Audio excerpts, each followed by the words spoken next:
The rain came down in sheets that night, turning the Alabama clay into something that pulled at your boots like quicksand. Jack Brennan stood in the middle of what used to be his cornfield, rain soaking through his jacket, plastering gray hair against his skull. In his hands, the chainsaw felt heavier than it should, heavier than it had 40 years ago when his father first taught him how to fell timber. Before him, the ash tree towered into the storming darkness, 200 years of growth reaching toward heaven. Water poured from a gush in its trunk, not dripping, not seeping, but gushing like someone had opened a fire hydrant buried in the heartwood. The sound of it mixed with thunder and the hammering rain until Jack couldn't tell which roar came from the sky and which came from the ground beneath his feet.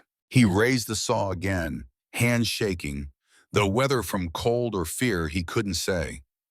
Behind him, someone was shouting his name, the words torn away by wind. The beam from a flashlight cut through the downpour, searching. The tree groaned, a sound like a dying animal, and the earth shuddered. Just once, just enough. Then Jack pulled the trigger and the saw screamed to life, and he had just enough time to think that some doors, once open, could never be closed again. The world went white with water and sound and the terrible knowledge that he had made a choice that could not be unmade. 3 weeks earlier, the same field had been silent under a sky so blue it hurt to look at. No rain had fallen in 4 months. The soil cracked like old leather, spreading fissures that ran between the withered corn stalks like the lines on the back of an old man's hands. Jack walked the rows at dawn, as he had every dawn for 58 years, his boots raising small clouds of dust that hung in the still air before settling back down. The sun had not yet cleared the low hills to the east, but already the heat was building, that peculiar oppressive weight of a southern summer that had forgotten how to end. In the center of the field, the ash tree stood alone, its canopy spread wide enough to shade half an acre, leaves still green despite the drought, roots sunk so deep they must touch water somewhere far below. Jack's grandfather had planted it in 1946, the year he bought this land with money saved from 3 years in a German prison camp. The old man used to say the tree was a witness, that it had seen everything the family had done and everything they had lost. Jack had carved his initials in the trunk when he was 10 years old, the letters still visible beneath decades of new bark, a scar the tree had never quite healed. He stopped beneath the branches now, setting one hand against the rough bark. The wood was cool to the touch, cooler than it should be in this heat. For a moment he stood very still, listening to something he could not quite name. The silence of the morning pressed down like a weight. No birds sang, no insects hummed. Even the wind had died, leaving the air perfectly motionless. In the distance, a dog barked once and fell silent. Jack's phone buzzed in his pocket, shattering the quiet. He pulled it out, squinting at the screen. Cole, his son, calling from Houston, where he lived in a glass tower and wore suits that cost more than a month's worth of seed. Jack considered not answering, then thumbed the green button and lifted the phone to his ear. "Dad." Cole's voice came through crisp and clear, the tone of a man who had practiced what he was going to say. "I found a buyer." Jack said nothing. 2.1 million. Cash offer. They'll close in 30 days. You can finally retire, get a place in town, maybe travel a little, see the world. The world. Jack looked out across his field, across land that had been worked by his grandfather's hands, his father's hands, his own hands. The world was right here. 300 acres of stubborn Alabama dirt that gave and took in equal measure. "This land's not for sale," he said. A sigh came through the phone, heavy with the weight of a conversation they'd had a dozen times before. "Dad, you're 58 years old. You're working this place alone. Mom's gone. I'm not coming back. What exactly are you holding on for?" Jack's jaw tightened. "Because it's ours." "It's dirt," Cole said, and there was something in his voice that might have been anger or might have been grief. "It's just dirt, and it's killing you to keep it." "Then I'll die trying." The line went quiet for a long moment. When Cole spoke again, his voice had gone soft. "I'm sending Ethan to you for the summer. He got suspended from school. Fighting. His mother thinks sometime on the farm will straighten him out. The boy's 12 years old. What's he going to do here? Learn what it means to work. Learn some discipline. Hell, I don't know, Dad. Maybe learn something I never did." The call ended before Jack could respond. He slipped the phone back into his pocket and stood for a moment longer beneath the ash tree, feeling the coolness of the bark against his palm. Above him, the leaves rustled, though there was no wind, a whisper of movement that sent a chill down his spine despite the heat. He pulled his hand away and walked back toward the house. 2 days later, Cole's SUV rolled up the long gravel drive, trailing dust in the still air. Jack watched from the porch, coffee cup in hand, as his son climbed out. Cole looked older than 32, lines around his eyes that hadn't been there at Christmas. His shirt crisp and white despite the heat. The passenger door opened and a boy emerged, all awkward limbs and sullen expression, a backpack slung over one shoulder. Ethan, Jack's grandson. They'd met perhaps a dozen times in 12 years, brief visits at holidays where the boy sat silent at the table, absorbed in whatever screen he'd brought with him. Now he stood in the driveway, squinting at the farmhouse like it was something from another planet. Cole and Jack shook hands, a brief, formal gesture. "The boy needs structure," Cole said. "Needs to understand that actions have consequences. His mother's too soft on him." Jack looked at Ethan, who stared back with dark eyes that held more anger than fear. "What did you do, boy?" Ethan's jaw clenched. "Some kid said my dad abandoned his roots, said we were too good for our own family. I hit him." Cole's face flushed. "That's not what happened." "That's exactly what happened," Ethan shot back. Jack almost smiled. Almost. Instead, he picked up the boy's bag from where it sat in the dirt. "Come on, I'll show you where you'll sleep." Inside, the house was dim and cool, ceiling fans turning their slow circles overhead. The furniture was old, worn by decades of use, photographs on the walls showing faces from another era. Jack led Ethan up narrow stairs to a small room under the eaves, a single bed against one wall, a window looking out over the fields. "This was your father's room," Jack said, setting the bag on the bed. "He left when he was 18 and never came back." "Not really." Ethan stood in the doorway, uncertain. Why not? Jack looked at the boy for a long moment, because he thought there was something better somewhere else. "Is there?" "I don't know. You'd have to ask him." Downstairs, Cole was already getting back in his SUV, engine running, air conditioning blasting. He rolled down the window as Jack approached. "I'll call to check on him and Dad about the land. Think about the offer. Please." Jack said nothing, just stepped back as the vehicle turned in a wide circle and headed down the drive, dust rising behind it until the black SUV disappeared into the heat shimmer. When he turned back to the house, Ethan stood on the porch watching. "You hungry?" The boy shrugged. "Come on, there's work to do." The days fell into a rhythm. Jack rose before dawn, made coffee in the dark kitchen, while the world outside was still gray and quiet. Ethan woke when the sun hit his window, stumbling downstairs still half asleep. They ate breakfast in silence, eggs and toast, then went out into the growing heat to work. There were fences to mend, equipment to maintain, 1,000 small tasks that kept a farm from falling into ruin. The boy complained at first, his hands soft and unused to labor, but after a few days he stopped talking and simply did what he was told. Jack watched him carefully, seeing something of Cole in the set of his shoulders, something of himself in the stubborn way the boy refused to quit even when his hands blistered. In the evenings, they sat on the porch as the sun went down, drinking cold water from mason jars, watching the light fade across the fields. Neither spoke much.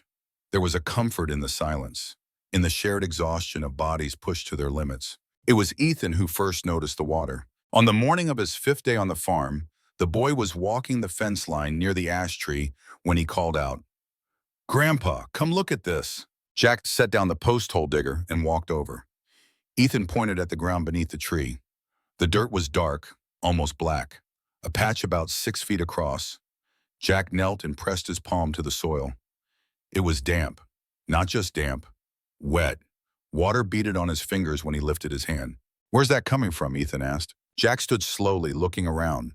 There were no irrigation lines out here, hadn't been for years. The nearest well was 200 yards away, and the pump hadn't run in weeks.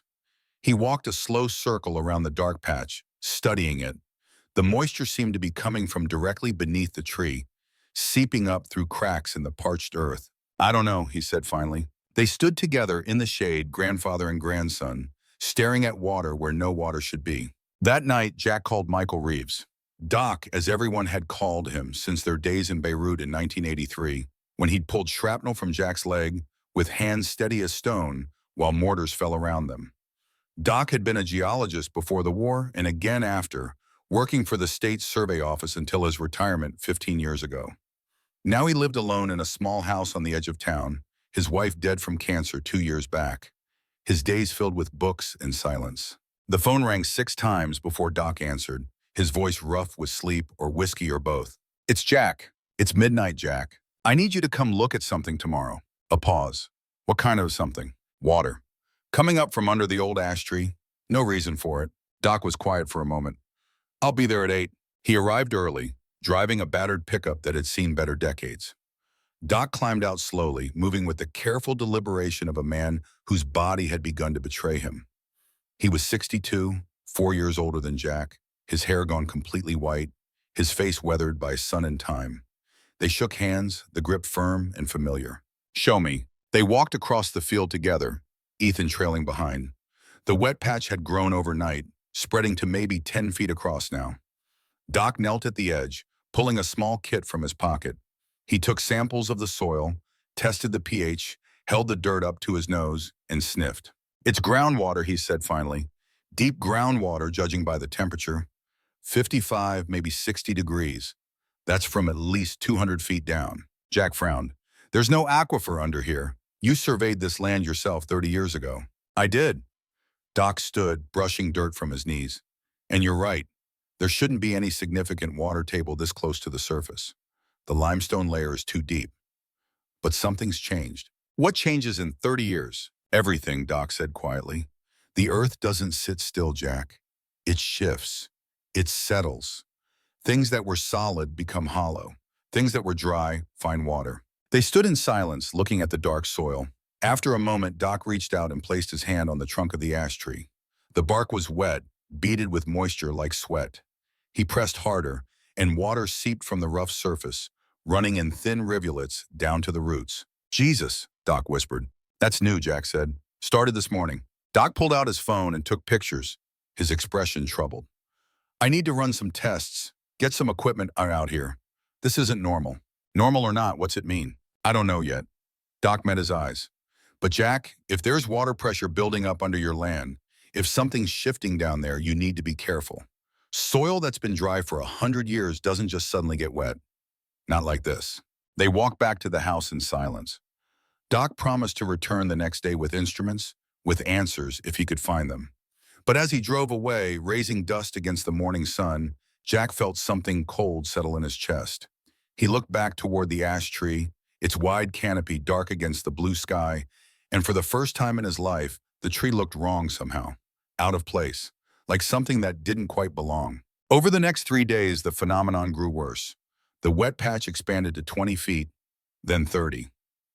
Water began to drip steadily from the bark of the tree itself, running down the trunk in clear streams that soaked into the ground. The soil around the roots turned to mud, black and slick. Ethan spent hours watching it, fascinated and disturbed in equal measure. Word spread through the valley. Marcus Johnson, who farmed the neighboring property, walked over one evening to see for himself. Marcus was 55, a black man whose family had worked this land as sharecroppers before they'd managed to buy 40 acres of their own in 1967.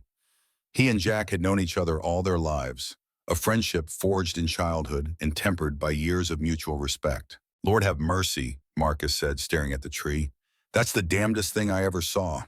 "Doc says it's groundwater." Marcus knelt and scooped up a handful of the mud, letting it run through his fingers. "My granddaddy used to tell stories about the land remembering. Said sometimes the earth gives back what was taken, whether you want it or not." "You believe that?" Marcus stood, wiping his hands on his jeans. "I believe there's things we don't understand, things we're not meant to understand." His eyes met Jack's. "My well's running low. Has been for 2 months. Now you got water pouring out of a tree. Makes you wonder where it's all going." That night, Jack lay awake in the dark, listening to the house settle around him. Ellen's side of the bed was cold, had been cold for 3 years now, but sometimes he still reached for her in his sleep, still woke expecting to hear her breathing beside him. He thought about what Marcus had said, about water being taken and given back. He thought about the land his grandfather had bought with blood money from a war, about the tree planted in a year of hope and exhaustion. Somewhere outside, an owl called, once, twice, then silence. The next morning, Ray Whitmore showed up unannounced. His truck was new, a silver Ford with chrome wheels, and he climbed out wearing jeans that had never seen real work, in a polo shirt that probably cost more than Jack spent on groceries in a month. Ray was 55, had grown up 3 farms over, had left for college and come back with an engineering degree and enough ambition to build himself into a wealthy man. He owned a construction company now, built subdivisions and strip malls, turned farmland into parking lots. Jack hadn't spoken to him in 5 years, not since the argument about Ray trying to buy out the Henderson place for development. Now Ray stood at the edge of Jack's porch, hands in his pockets, looking uncomfortable. Jack, Ray, can we talk? Depends on what you're selling. Ray's jaw tightened. I'm not selling anything. I need to show you something. It's about the water. Jack studied him for a long moment, then stepped off the porch. All right, show me. They walked across the field, and Jack noticed the way Ray's eyes kept moving, scanning the horizon like he was looking for something. When they reached the ash tree, Ray stopped and stood very still, staring at the wet ground, at the water running down the bark. How long's this been happening? About a week. Ray pulled a folded paper from his back pocket and handed it over.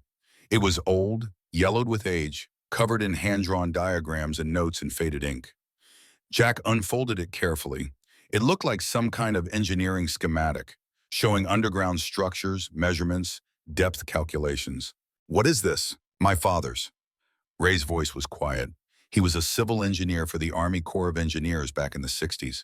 1968. They had him work on a project out here, called it Project Clearwater. It was classified. Jack looked up sharply. Classified? Cold War stuff, Ray gestured at the paper.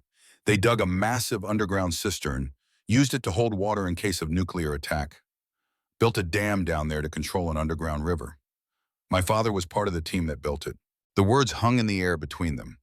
Jack looked back down at the schematic, trying to make sense of the lines and numbers. Where? Ray pointed at the ash tree. Right here. Your family's land was part of it. They didn't own it back then. It was still government property. The project got shut down in '69 after some kind of accident. 4 men died. My father was the only survivor. They sealed it up, classified everything, planted trees to hide where they'd been digging, paid off the locals to keep quiet. Jack's hands tightened on the paper. You're telling me there's a dam under my land? Was. Ray's face was grim. I don't know what condition it's in now. My father spent the rest of his life worried about it. Died when I was 16, drank himself to death. I found this in his things last week, going through boxes in my mother's attic. There were notes, warnings. He said the dam was unstable, that they'd cut corners to finish on time. Said if anything ever shifted down there, the whole valley could go. Silence fell between them. In the distance, a crow called, harsh and mocking. Jack looked at the wet ground, at the water that wouldn't stop flowing. Why didn't you say something before? Why buy my land? Because I didn't know. Ray's voice was tight with something that might have been guilt. I thought if I owned the land, I could get permission to survey it properly, to see what's really down there. But you wouldn't sell, and I couldn't tell anyone why I wanted to buy without proof. They'd think I was crazy. They'd be right. Ray met his eyes, would they? Look at that tree, Jack. Look at the water. Something's happening down there. Something's breaking. Jack folded the schematic and held it out, but Ray shook his head. Keep it. You'll need it more than me. What are you going to do? Me? Ray looked away. I don't know. Call someone, I guess. The Corps of Engineers. Maybe the state geologist. But Jack, if I'm right about this, if that dam is failing, they're going to take your land, condemn it, and there won't be anything either of us can do to stop them. He walked back toward his truck, leaving Jack standing alone beneath the tree. The sun climbed higher, burning away the last of the morning cool. Water dripped steadily from the bark, a soft, rhythmic sound that seemed to come from everywhere at once. That evening, Jack spread Ray's schematic on the kitchen table. Ethan stood beside him, studying the faded lines. The drawing showed a structure deep underground, a concrete dam maybe 60 feet high, holding back what looked like a subterranean lake. Numbers covered the margins, calculations of water pressure, structural load, failure points. This is under our land? According to this, Ethan traced a line with his finger. What happens if it breaks? Jack was quiet for a long time. Then I guess we find out if your great-grandfather's tree can save us. The next 2 days passed in a strange suspended tension. Doc came back with equipment, took readings, measured the water flow. He confirmed what Ray had said.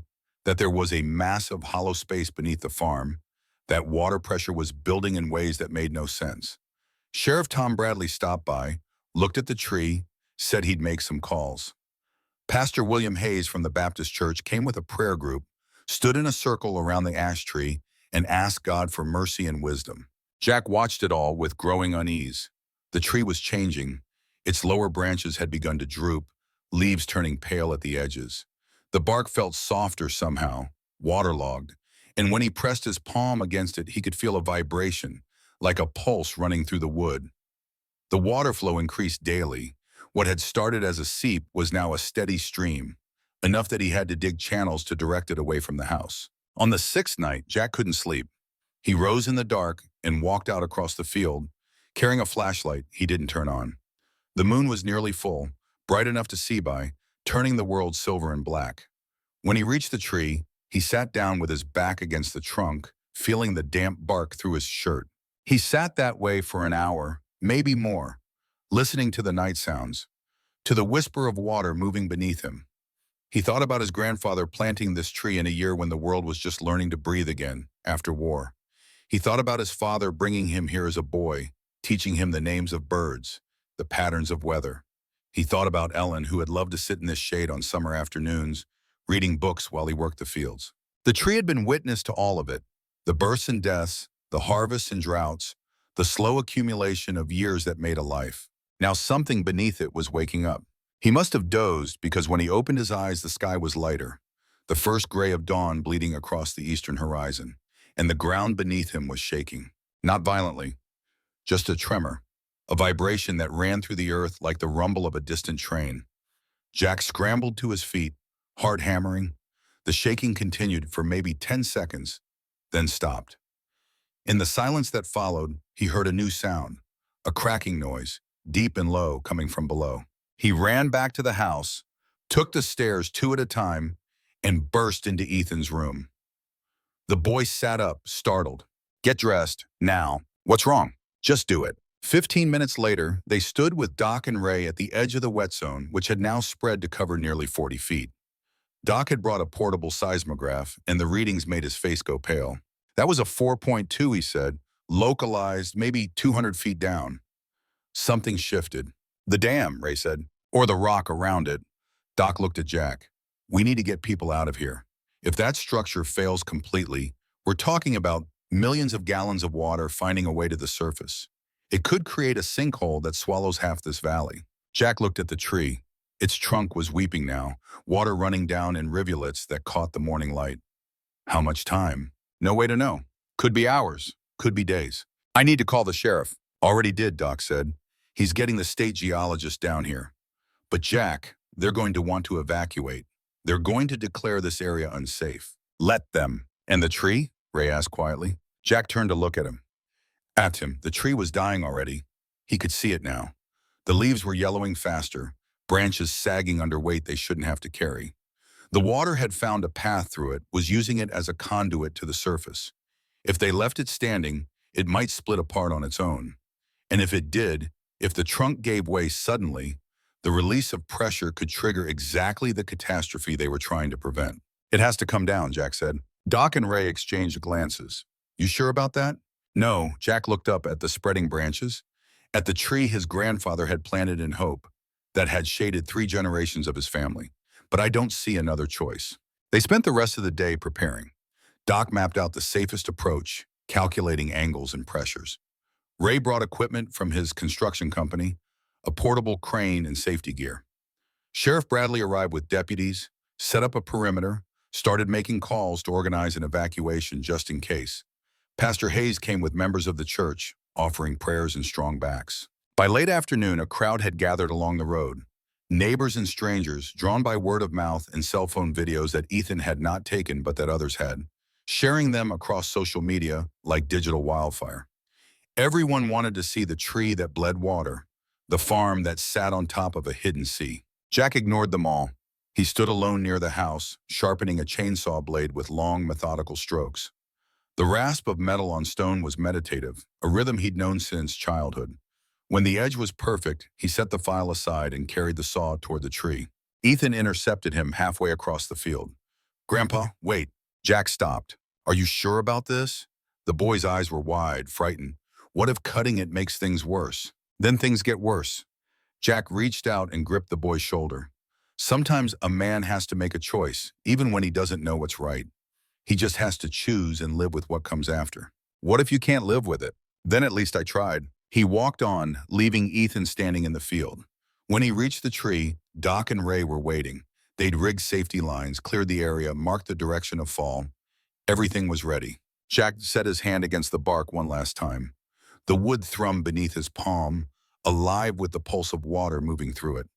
He thought about his grandfather's hands planting this sapling, about all the years it had grown, bearing witness to everything a family could be. "I'm sorry," he whispered. Then he pulled the starter cord and the chainsaw roared to life. The first cut was shallow, a notch on the side facing away from the house. The saw bit into the wood easily, too easily, the waterlogged trunk offering little resistance. Water sprayed from the cut, a fine mist that caught the afternoon light. Jack pulled back, adjusted his stance, and made the second cut deeper. That's when the tree screamed, not a sound any tree should make. A grinding, tearing noise that came from deep in the trunk, from the roots, from the earth itself. The chainsaw kicked in Jack's hands, and he stumbled back as water exploded from the wound. Not a spray now, but a geyser, a column of water that shot 15 feet into the air, drenching everything in its path. Doc was shouting something. Ray grabbed Jack's arm, pulling him back. The tree groaned, swaying though there was no wind. More cracks appeared in the trunk, splitting the bark, and from each crack, water poured in torrents. The ground around the roots began to churn, mud bubbling up as if the earth itself was boiling. Jack fell to his knees in the sudden swamp, staring at what he'd done. The water just kept coming, an impossible volume, far more than any tree should hold.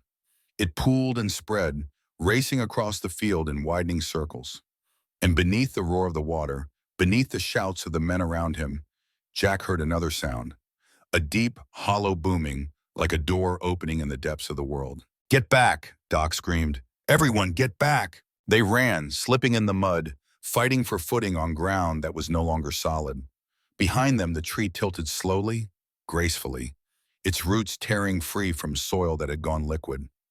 It fell with a crash that shook the earth, branches shattering, and where it had stood, water fountained up from a hole that seemed to have no bottom. Jack stood 50 yards away, chest heaving, watching his grandfather's tree die and his land turn into a lake. Beside him, Ethan was crying. Ray had his phone out, calling for help. Doc just stood with his hands hanging at his sides, staring at the catastrophe with the blank expression of a man whose worst predictions had come true. The water kept rising. Within an hour, it covered a quarter acre. Within 2 hours, half. By sunset, the ash tree was completely submerged, visible only as a dark shape beneath the churning surface. Emergency vehicles lined the road, their lights painting the gathering dark in shades of red and blue. Helicopters circled overhead. Someone from the state geologist's office was shouting into a radio about pressure and subsidence and evacuation orders. Jack sat on the tailgate of his truck, a blanket around his shoulders though he wasn't cold, watching the floodlights they'd brought in illuminate the new lake where his cornfield used to be. Ethan sat beside him, silent now, shock settling in. Doc approached, moving like an old man, and handed Jack a flask. Whiskey, probably. Jack took it and drank without tasting. "I mapped the underground structure with ground-penetrating radar," Doc said quietly. "It's massive, Jack. Bigger than anything in Ray's father's plans. The dam is there, about 80 feet down, and it's cracked. Has been for years, probably. The tree's roots must have been holding back the final breach. When you cut it, you remove the last stabilization. So this is my fault." Doc shook his head. This was going to happen eventually. Tree dies of old age. Storm knocks it over. Doesn't matter. That dam was failing. You just chose the day. Doesn't make me feel better. Wasn't meant to. They sat in silence, watching the water reflect the emergency lights. After a while, Ray joined them, his expensive clothes ruined with mud. He didn't say anything, just stood with them, 3 men looking at the evidence of forces they couldn't control. Around midnight, a man in a suit arrived, flashing credentials from some federal agency Jack didn't catch the name of. They wanted everyone off the property immediately. They were declaring a quarter-mile radius around the breach site a hazard zone. Evacuation was mandatory. starting at dawn. Jack nodded slowly. All right. The man seemed surprised it was that easy. You understand you can't come back here until we determine the structural stability of the entire subsurface system. Could be weeks, could be months. I understand. We'll be bringing in equipment, drilling test wells, running seismic surveys. Your land is going to be torn up pretty extensively. Do what you need to do. After the man left, Ray turned to Jack. You're just going to let them? What choice do I have? You could fight it. With what? Jack stood, letting the blanket fall. They'll take the land one way or another. Court order, eminent domain, call it whatever they want. At least this way, maybe they can stop it before the whole valley goes under. He climbed into his truck. Ethan got in beside him, still silent. As Jack started the engine, Doc leaned in the window. Where will you go? Don't know yet. Somewhere I can see the sky. He drove away slowly, watching in the rearview mirror as the lights receded behind him. The road was dark, empty, lined with the shadows of trees that had stood for 100 years and would stand for 100 more. Unless something beneath them woke up hungry. Beside him, Ethan finally spoke. Grandpa, what's going to happen? Jack kept his eyes on the road. I don't know, son, but whatever it is, we'll face it when it comes. The boy was quiet for a moment. Did you love that tree? Yes. Then why'd you cut it? Because sometimes loving something means knowing when to let it go. They drove on through the darkness, leaving behind the lake that used to be a cornfield, the tree that used to be a witness, the land that had been home to 3 generations and might never be home again.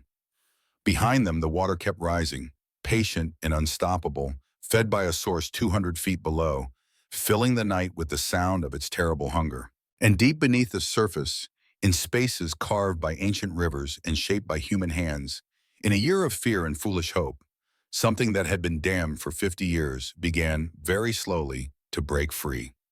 The motel room smelled of old carpet and air conditioning that couldn't quite keep up with the Alabama heat. Jack sat on the edge of the bed, still wearing muddy boots, staring at the muted television showing footage of his land. Aerial shots from news helicopters revealed what he couldn't bring himself to look at directly. The lake had grown through the night, spreading across what used to be 60 acres of corn.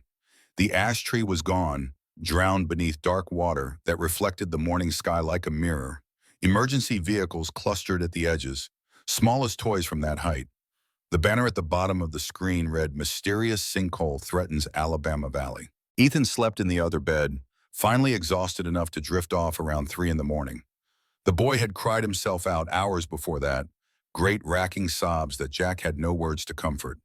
He just sat beside him in the darkness, one hand on the kid's shoulder, feeling the weight of 3 generations of choices pressing down like the earth itself was collapsing onto his chest. His phone had been ringing since dawn. Cole calling every 20 minutes. Jack let it go to voicemail. He couldn't face his son's voice yet, couldn't hear the accusations that would come even if Cole didn't speak them out loud. You destroyed everything, you stubborn old fool. You should have sold when you had the chance. Maybe he was right. Jack's hands still shook when he held them out in front of him. Not from fear, though God knew there was plenty of that. From exhaustion, from the bone-deep weariness of a man who just watched his whole life disappear beneath water that shouldn't exist. He closed his fingers into fists, then opened them again. The calluses on his palms were worn smooth by 60 years of work. Now that work was at the bottom of a lake, and he was 60 miles away in a motel room that cost $49 a night, with a grandson who thought he was a hero, and a son who probably wished he had never been born. A knock at the door pulled him from the spiral of his thoughts. He stood slowly, joints protesting, and looked through the peephole. Doc stood in the walkway holding 2 cups of coffee from the gas station across the street. Jack opened the door. You look like hell, Doc said. Feel worse. They sat in the plastic chairs outside the room, watching early morning traffic pass on the highway. Doc handed over one of the coffees. It was terrible, burnt and bitter, but Jack drank it anyway. They're bringing in the Corps of Engineers, Doc said. Army engineers, geologists, the whole circus. Set up a command post on Route 12. They've got ground-penetrating radar, seismic equipment, enough machinery to build a small city. How bad is it? Doc was quiet for a long moment. Worse than we thought. The water isn't stopping. It's still rising, slower now, but steady. They dropped cameras down multiple test wells overnight. Jack, what they're seeing down there, it's not just a broken pipe or a natural spring. It's a structure. What kind of structure? Man-made, concrete and steel? Big, really big. Doc pulled out his phone, showed Jack a blurry image from one of the underwater cameras. See those markings? That's rebar. That's engineering. Something was built down there deliberately, and it's failing. Ray's plans. It's more than what Ray's father documented. Doc swiped to another image. This shows a chamber system that extends at least a quarter mile in multiple directions.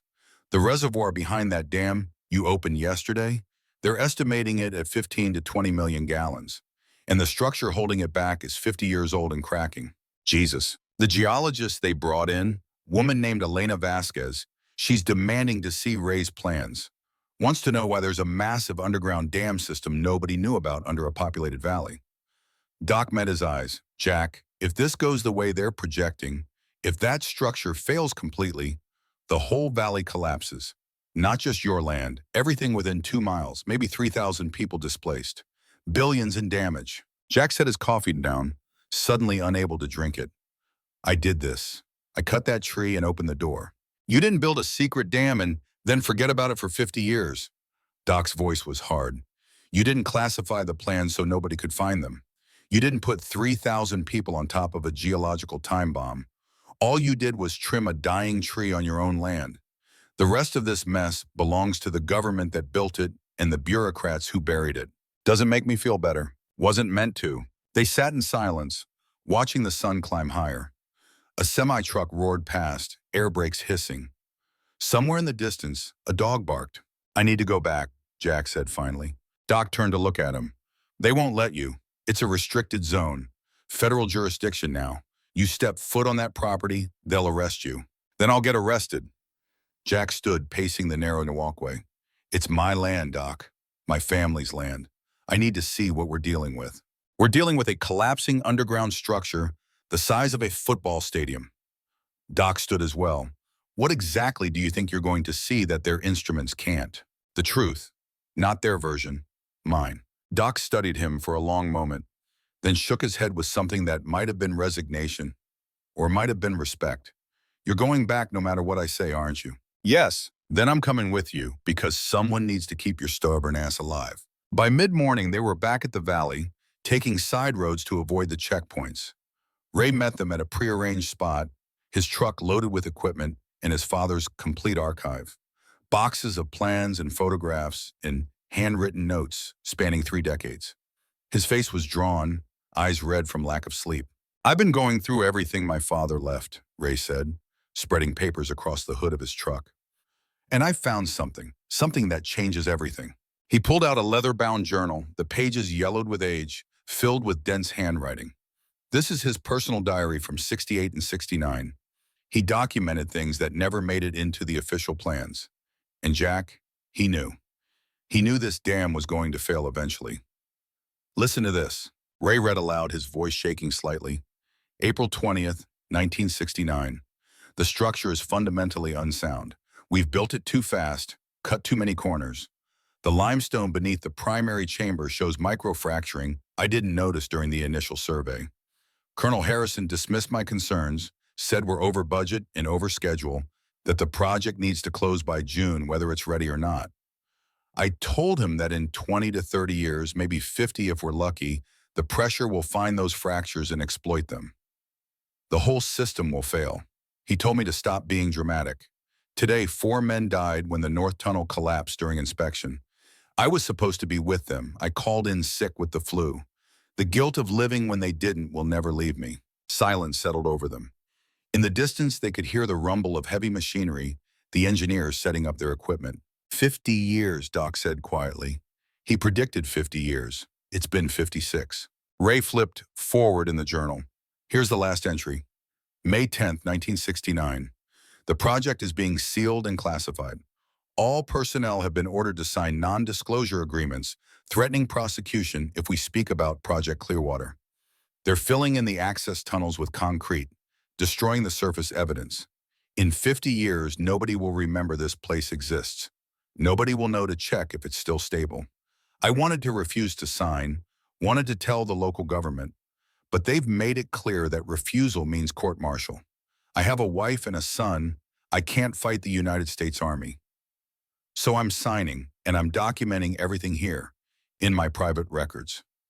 If something goes wrong, if the structure fails, maybe someone will find this and understand it wasn't an accident. It was inevitable. Jack felt something cold settle in his stomach. Your father spent his whole life knowing this was coming, and drinking himself to death because he couldn't stop it. Ray closed the journal carefully, but he left us the roadmap, every weakness in the system, every potential failure point.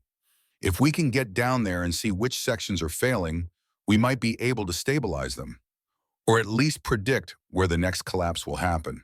How do we get down there? The main access is sealed. The lake covers the ventilation shaft we used yesterday. There's another way. Ray pointed to a schematic, a maintenance tunnel that runs from the old quarry site about a mile east.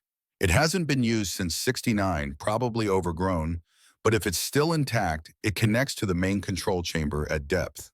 We could access the entire network from there. Doc shook his head. We need to tell the engineers.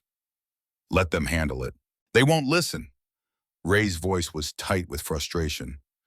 I showed them my father's plans yesterday. You know what they said? That 50-year-old document is from a disgraced engineer aren't reliable data.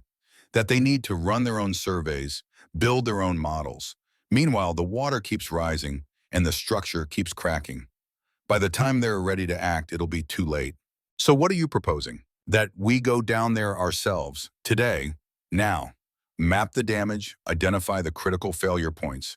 Come back with evidence they can't ignore. Ray looked at each of them. I know it's dangerous. I know it's probably illegal. But my father died carrying the guilt of not being able to stop this. I won't make the same mistake. Jack thought about the lake covering his land, about the families evacuating their homes, about 3,000 people whose safety depended on understanding what was happening beneath their feet. The official channels would move at their own pace, careful and methodical, and maybe too slow. Sometimes you had to act first and apologize later. Show us where this tunnel is. The old quarry sat abandoned at the eastern edge of the valley, reclaimed by kudzu and scrub pine, its access road barely passable. They parked in the trees and hiked in, carrying flashlights and rope and a hand-drawn map based on Ray's father's notes. The quarry face was overgrown, but after 20 minutes of searching, Ray found what he was looking for. A concrete bunker built into the hillside, its entrance sealed with a rusted metal gate. The gate came off easier than expected, the bolts corroded through. Behind it, a tunnel descended into darkness, the air cool and damp, carrying the mineral smell of deep earth. They stood at the entrance, looking down into the black. Once we go in, there's no calling for help, Doc said. No rescue if something goes wrong. We're on our own. We've been on our own since this started, Jack replied. Let's finish it. The descent took 40 minutes, the tunnel angling down at a steady grade, wide enough to walk two abreast. The walls were concrete, cracked in places but structurally sound, with occasional alcoves containing rusted equipment from the original construction. Their flashlight beams showed decades of abandonment, water stains and mineral deposits painting abstract patterns on every surface. They reached a junction where 3 tunnels branched off. Ray consulted his father's map, tracing routes with his finger. This way. The middle tunnel leads to the primary control chamber. Should be about another quarter mile. Should be? My father's notes are 50 years old.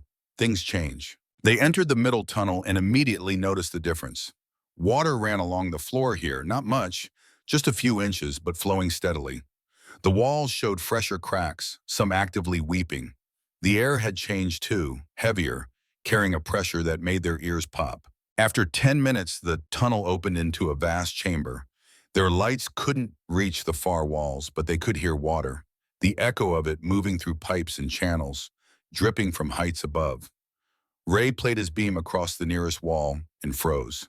Oh my God. The wall was covered in technical diagrams, hand-painted directly onto the concrete, showing the entire underground network in meticulous detail. Chamber layouts, pipe routes, valve locations, pressure ratings, everything. Ray's father must have created it, a final desperate attempt to document what would be lost when the project was sealed. This is it, Ray whispered. This is everything. They spent the next hour photographing every inch of the painted diagrams, Doc taking measurements, Jack marking locations on the map. The scale of the system was staggering. Not just the main chamber they'd accessed yesterday, but a whole network of reservoirs and channels, overflow systems, and pressure relief valves, all connected in a complex web designed to hold and regulate millions of gallons of water. And throughout the diagrams, in red paint that stood out starkly against the gray concrete, were warnings. Structural weakness here. Microfractures detected. Seepage point, monitor pressure. Do not exceed threshold. The notations painted a picture of a structure that had been compromised from the beginning, held together by engineering and luck in equal measure. Doc pointed to one section of the diagram. Look at this. The primary dam, the one holding back the main reservoir. See these red marks? Your father documented 6 separate structural flaws in the foundation. 6, and they sealed the project anyway.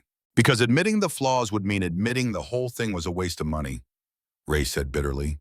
Easier to classify it and hope it held for a few more decades. A sound echoed through the chamber, a deep groaning that seemed to come from the walls themselves. They all froze. The sound built, resonating, and then they felt it, a vibration through the floor, subtle but unmistakable. We need to move, Jack said. Now. They'd made it maybe 50 feet back toward the tunnel when the first crack appeared. A line of fracturing concrete racing across the ceiling, chunks beginning to fall. They ran, flashlights bouncing crazily, the sound of breaking stone chasing them. Behind, the groan became a roar, and Jack risked a glance back to see part of the chamber ceiling collapsing, tons of concrete and earth crashing down. They hit the junction and kept running, not stopping until they were back in the original tunnel, the sounds of collapse finally fading behind them. They stood gasping, covered in dust, hearts hammering. That was close, Doc managed. Too close. Jack looked at Ray. Did you get all the photos? Ray checked his camera, hands shaking. Yeah, every diagram, every notation. And I got video of the collapse. They can't ignore this. The climb back to the surface seemed to take forever. When they finally emerged into daylight, squinting against the brightness, they found themselves face to face with Dr. Elena Vasquez and 2 federal marshals. She looked at them, at their dust-covered clothes and the camera in Ray's hands, and her expression was unreadable. Tell me you didn't just do what I think you did. We went into the maintenance tunnel, Ray said, found my father's original documentation, and we have evidence of active structural failure. You contaminated a federal investigation site. Elena's voice was tight. I should have you arrested right now. Then arrest us, Jack stepped forward. But first, look at what we found, because whatever's happening down there is accelerating. We felt a collapse. Major one. Your instruments should have picked it up. Elena pulled out her phone, checked something, and her face went pale.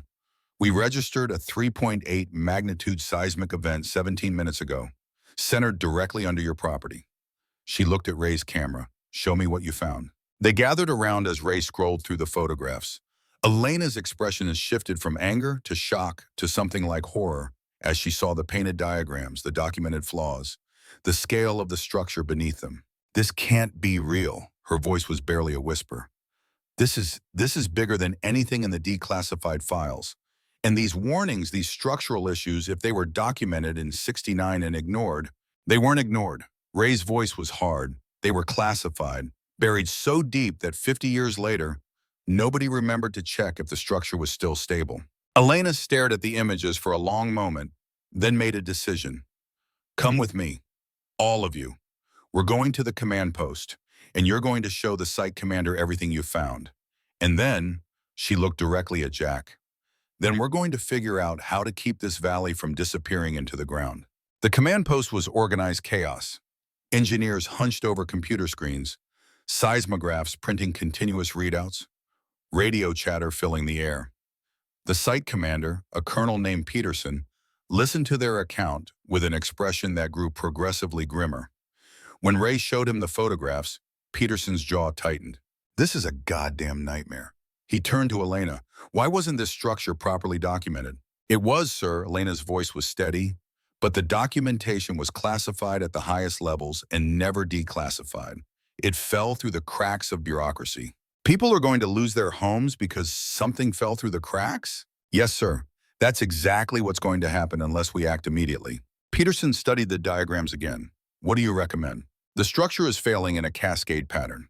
Elena pointed to sections of the painted wall plans. The primary dam has multiple fractures.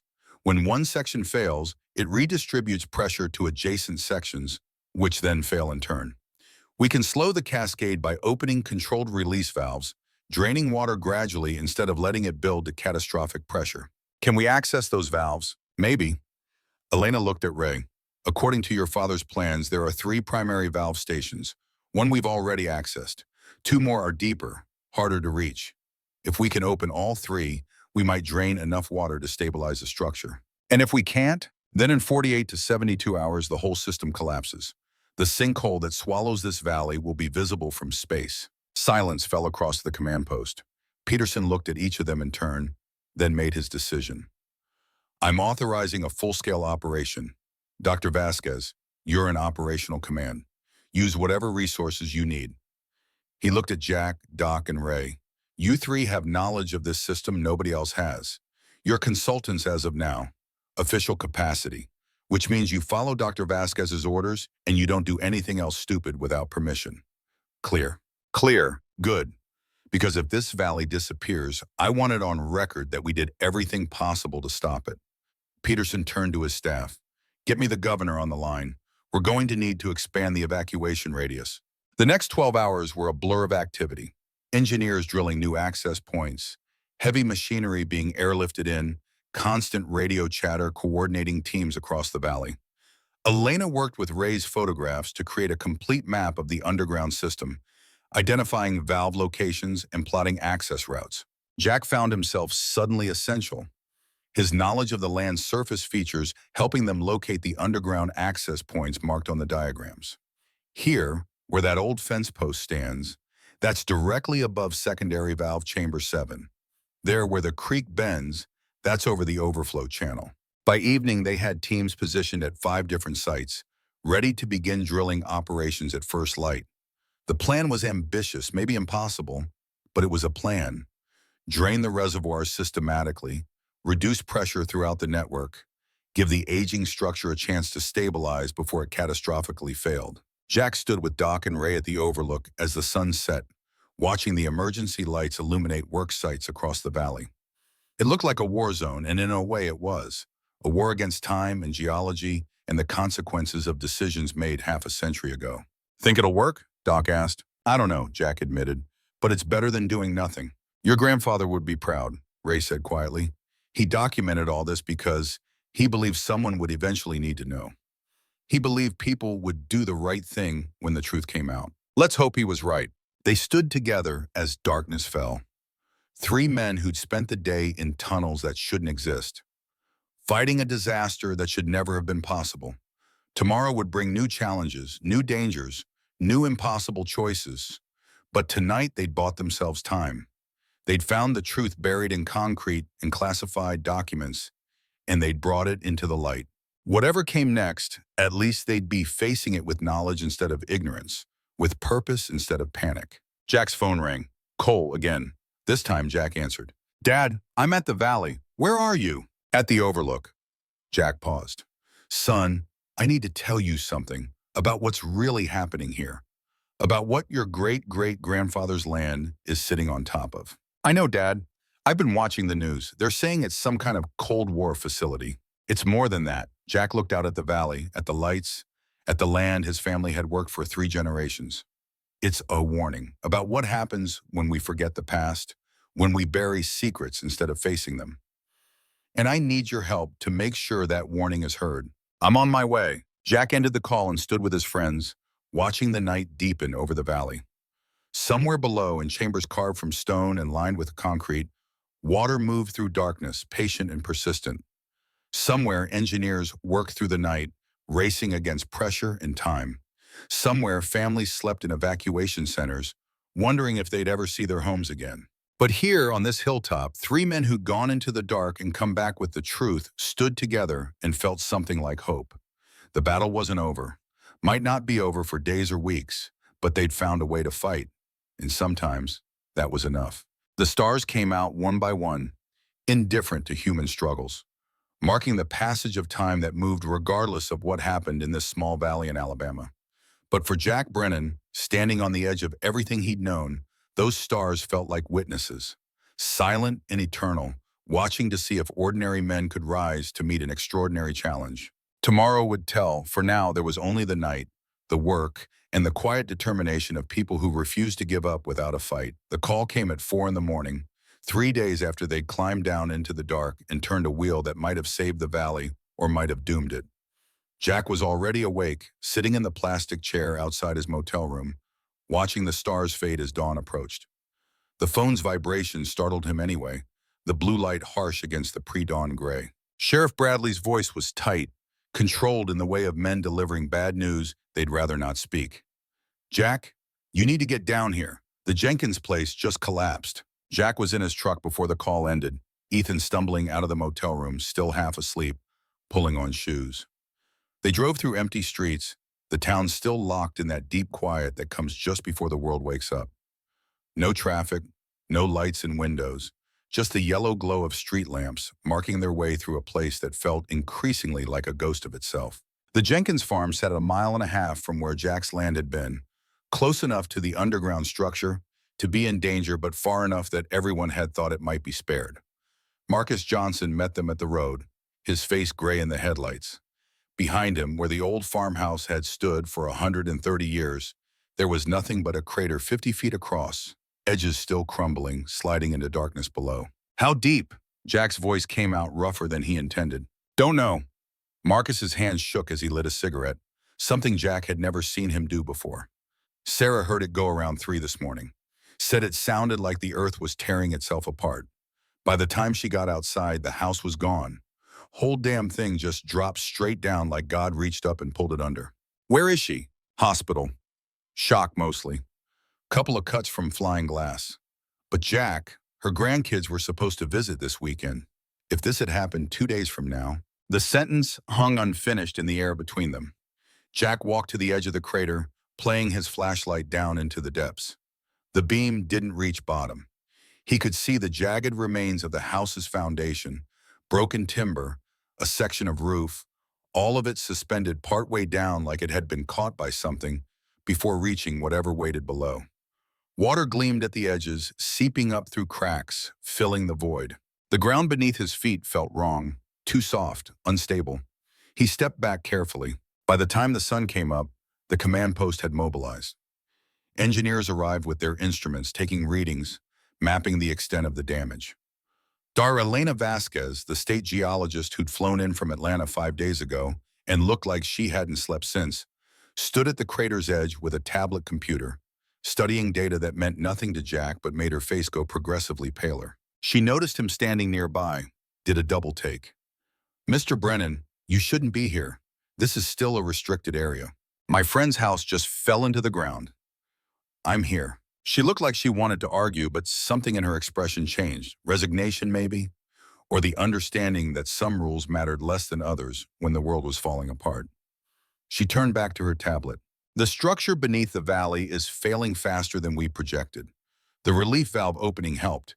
It bought us time, but it also shifted pressures in ways we didn't anticipate. We're seeing microfractures spreading through the bedrock. Small sinkholes appearing in a radius pattern from your property. This one is just the beginning. How many more? Could be a dozen, could be 50. The geology here is like Swiss cheese now, honeycombed with voids where water's been dissolving limestone for 50 years. Every time something collapses, it creates new stress points elsewhere. It's a cascade effect. Can you stop it?" Elena looked at him directly, and Jack saw in her eyes the same helplessness he'd been carrying for days. "I don't know. We're drilling relief wells, trying to depressurize the system, but it's like trying to empty the ocean with a bucket. The volume of water down there is massive, and we still don't fully understand the structure. These plans from Project Clearwater only show part of it. The rest is natural cave systems that were never mapped. Ray has more plans, his father's personal notes. I know. He brought them yesterday." Elena's voice softened. "Mr. Brennan, what you 3 did in that control chamber, we know it was you. The seismic signature matches exactly with reports of 3 men and a boy seen near the restricted zone. You could have been killed. You could have triggered the exact catastrophe we're trying to prevent. But we didn't." "No," she almost smiled. "You didn't. In fact, you probably saved 100 lives by releasing that initial pressure build-up. But please, please don't do anything like that again. This is beyond civilian intervention now. Is it? Jack looked out across the valley, at the farm standing empty, at the Jenkins crater still smoking with dust. Because from where I stand, you professional types are losing. She didn't argue. The day unfolded in a series of small disasters. Another sinkhole opened near the highway, swallowing 200 feet of asphalt. The Baptist church developed cracks in its foundation, and Pastor Hayes stood in the parking lot weeping as engineers told him the building was unsafe, that they'd have to demolish it before it collapsed on its own. The elementary school, built in 1956, showed signs of settling, the walls pulling away from the foundation in ways that made the structural engineer shake his head. By noon, the mandatory evacuation radius had expanded to 5 miles. By evening, they were talking about evacuating the entire town. Jack stood with Doc and Ray at the overlook on Highway 12, the highest point in the valley, watching the sun set over a landscape that looked increasingly alien. From here, they could see all of it. The original lake where Jack's farm had been, now covering nearly 200 acres. The Jenkins crater, a dark wound in the earth. Smaller sinkholes scattered like buckshot across fields and yards. And everywhere the white tents and vehicles of the emergency response, ant-like in their purposeful scurrying. How did it come to this? Ray's voice was quiet, almost wondering. My father built that dam thinking he was protecting people, securing the future. Now it's tearing everything apart. The road to hell, Doc said. What? Paved with good intentions. Doc lit a cigarette, his hands steady despite everything. Your father was following orders, doing what he thought was right.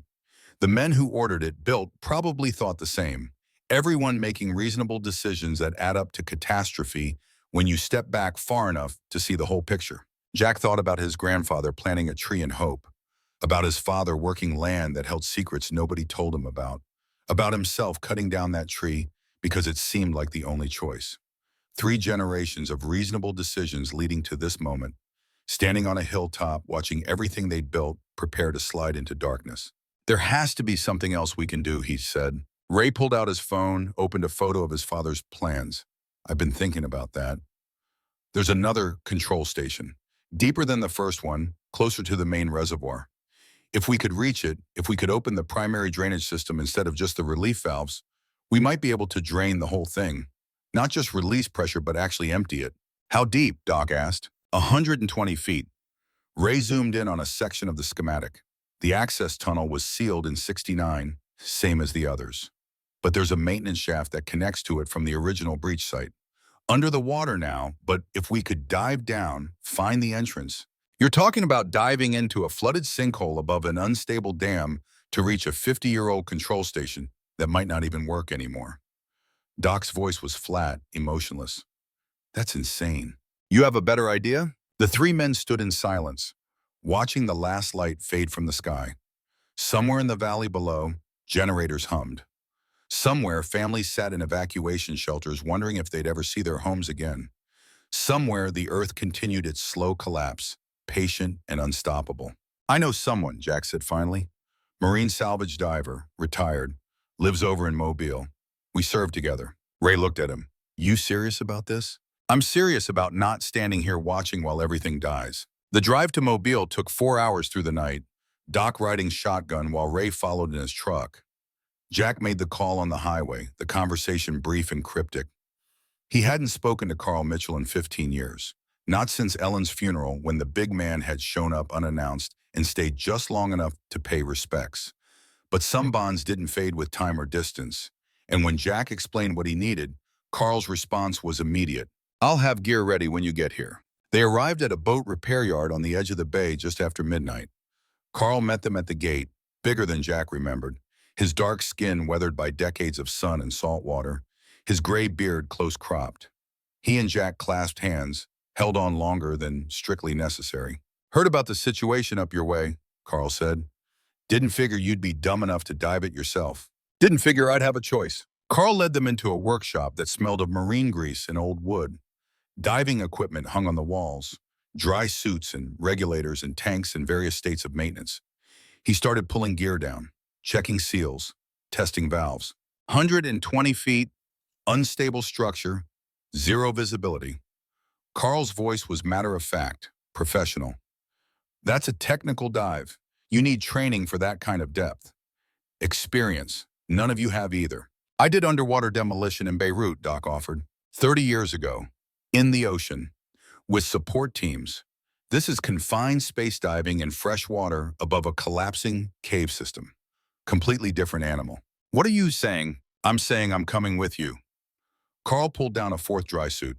Because you idiots are going to do this with or without me, and at least this way you might survive it. Ray spread his father's plans on a workbench, and Carl studied them with the intense focus of a man whose life had depended on reading technical diagrams correctly. After a long moment, he tapped a section near the bottom.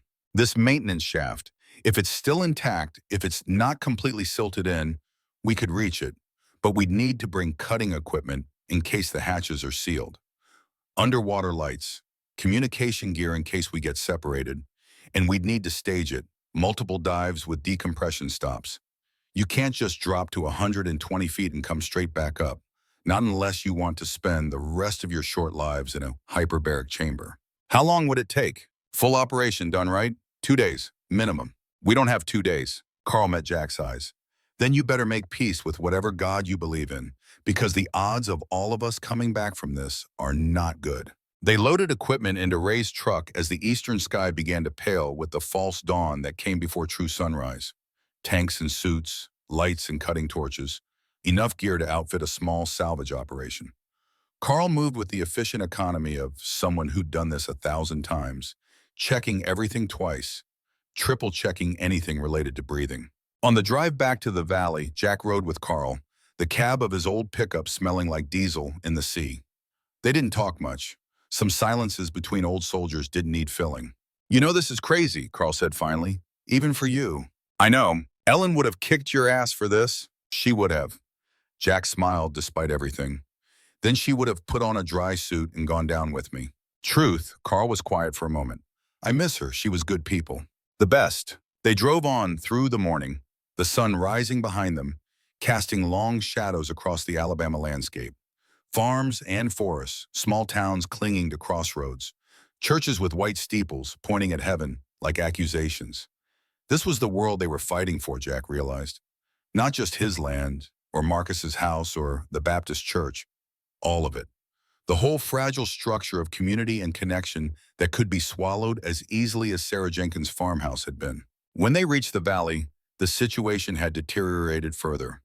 3 more sinkholes overnight, one taking out the water treatment plant, another opening up in the middle of Main Street. The town was being evacuated now, not recommended but ordered, National Guard trucks going door to door, loading families in whatever they could carry.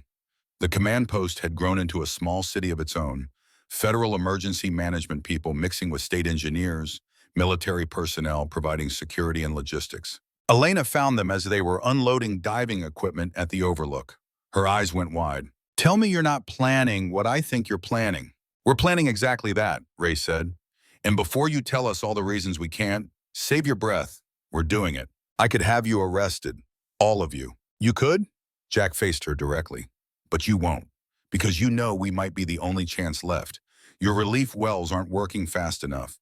The structure's failing faster than you can respond. And in another week, maybe less, this whole valley is going to be at the bottom of a hole that makes the Jenkins place look like a pothole. Elena's jaw worked, her hands clenching and unclenching at her sides. Finally, she pulled out her radio. This is Dr. Vasquez. I need a security team at my location. Multiple civilians attempting to access restricted area. She paused, looked at the 4 men. Delay response for 2 hours. Technical difficulties with communication equipment. She clicked off the radio and met Jack's eyes. 2 hours. That's all I can give you. If you're not back by then, I'm calling in the cavalry and they will pull you out, ready or not. 2 hours to dive to 120 feet, find a 50-year-old control station, and open drainage valves that might not exist anymore. Carl shook his head. Not enough time to do it safe. Then we do it unsafe. Jack was already pulling on the dry suit. We've been doing everything unsafe for days now. Why stop? The original breach site looked worse in daylight than it had in darkness. The lake had stabilized at around 200 acres, the water dark and opaque, revealing nothing of what lay beneath. The ash tree was down there somewhere, along with 60 years of Jack's family history, all of it drowned and silent. The water's edge was littered with debris, pieces of fence and equipment, things the flood had caught and then released when the initial surge subsided. They set up on a relatively stable section of bank, laying out equipment in the methodical way of men who understood that in diving, organization meant survival. Carl briefed them on the plan, using Ray's schematics and his own experience to plot a route. We go down on a guideline, stay together, no exceptions. At 60 feet, we stop for 1 minute to equalize. At 90 feet, another minute. When we reach bottom, we search for the maintenance shaft entrance. Should be marked with a cross-shaped valve wheel, assuming it hasn't been buried by silt. We open it, descend into the shaft, find the control room, and do whatever needs doing with the valves. Then we come back up, stage descent, decompression stops at 60 and 30 feet. What if we can't find the entrance? Doc asked. Then we surface and try again. Carl's face was grim. What we don't do is freelance down there. Dark, cold, disorienting. Easy to get turned around, lose your bearings. You follow the line, you follow me, you don't go wandering off. Clear? They all nodded. The dry suits were heavy, constricting. Jack's had been made for someone smaller, and it bound at the shoulders in a way that made him think of being buried alive. The weight belt seemed excessive until Carl explained about buoyancy control, about how fresh water and depth would affect them. The tank on his back was a reassuring pressure, solid and real, but the regulator in his mouth tasted of rubber and old air. Carl went first, slipping into the dark water with barely a ripple, his light vanishing almost immediately in the murk. Ray followed, then Doc. Jack went last, the cold hitting him even through the suit, a shock that made his breath catch. Then he was under, equalizing his ears, following the guideline down into darkness that was absolute and total. The descent was surreal. Jack had been underwater before, swimming in lakes and rivers as a kid, but this was different. The pressure increased with every foot, building in his sinuses and ears until he had to stop and let it equalize, feeling his body adapt to the increasing weight. The water was cold enough that he could feel it through the suit, not quite freezing, but close. His light beam showed nothing but suspended particles, a universe of tiny specks drifting in all directions. At 60 feet, they stopped. Carl had insisted on this, the safety pause that gave their bodies time to absorb the nitrogen building in their blood. Jack hung there, weightless, listening to his own breathing through the regulator. Loud in his ears, mechanical, reminding him with every breath that he was in an environment that could kill him in moments if anything went wrong. They descended again, 90 feet. The pressure was intense now, the darkness complete except for their lights. Jack could see Doc ahead of him on the line, could see the beam from Ray's light sweeping back and forth as he searched for landmarks. Time had a strange quality down here, stretching and compressing. Seconds felt like minutes. Minutes might have been hours. Then Carl's light stopped moving, focused on something below. The bottom, or what passed for bottom in this drowned world. The silt was thick, decades of accumulated sediment covering everything. Where the ash tree had stood, there was now a crater within the lake, a deeper darkness that their lights couldn't penetrate. Carl signaled them close, his hand gestures exaggerated in the gloom. He pointed to a section of relatively clear bottom and began to sweep the silt away with his gloved hands. Ray and Doc joined him, all three men working to clear an area maybe 10 feet across. Jack added his effort, feeling the silt cloud around them, reducing visibility to almost nothing. His hand struck metal. He waved his light, getting the others' attention, and together they cleared more silt. A hatch emerged, circular, maybe 3 feet across, with the cross-shaped valve wheel Carl had described. It was heavily corroded, covered in mineral deposits, but intact. The maintenance shaft. Exactly where Ray's father's plan said it would be. Opening it took all 4 of them. The wheel had seized solid after 50 years underwater. They pulled and twisted, using leverage where they could, brute strength where they couldn't. Jack's lungs burned from the exertion, his breathing coming harder. He checked his pressure gauge by feel, found he'd used more air than he should have. The others would be the same. Finally, something gave. The wheel turned, grudgingly, an inch at a time. Water pressure equalized with a rush of bubbles that sent them all tumbling backward. When the turbulence settled, the hatch stood open, revealing a shaft descending into deeper darkness. Carl checked his watch, his depth gauge, his air supply. He made a series of hand signals that Jack interpreted as we have 15 minutes down here. No more. Then he dropped through the hatch, his light beams spiraling away into the shaft below. Ray went next, then Doc.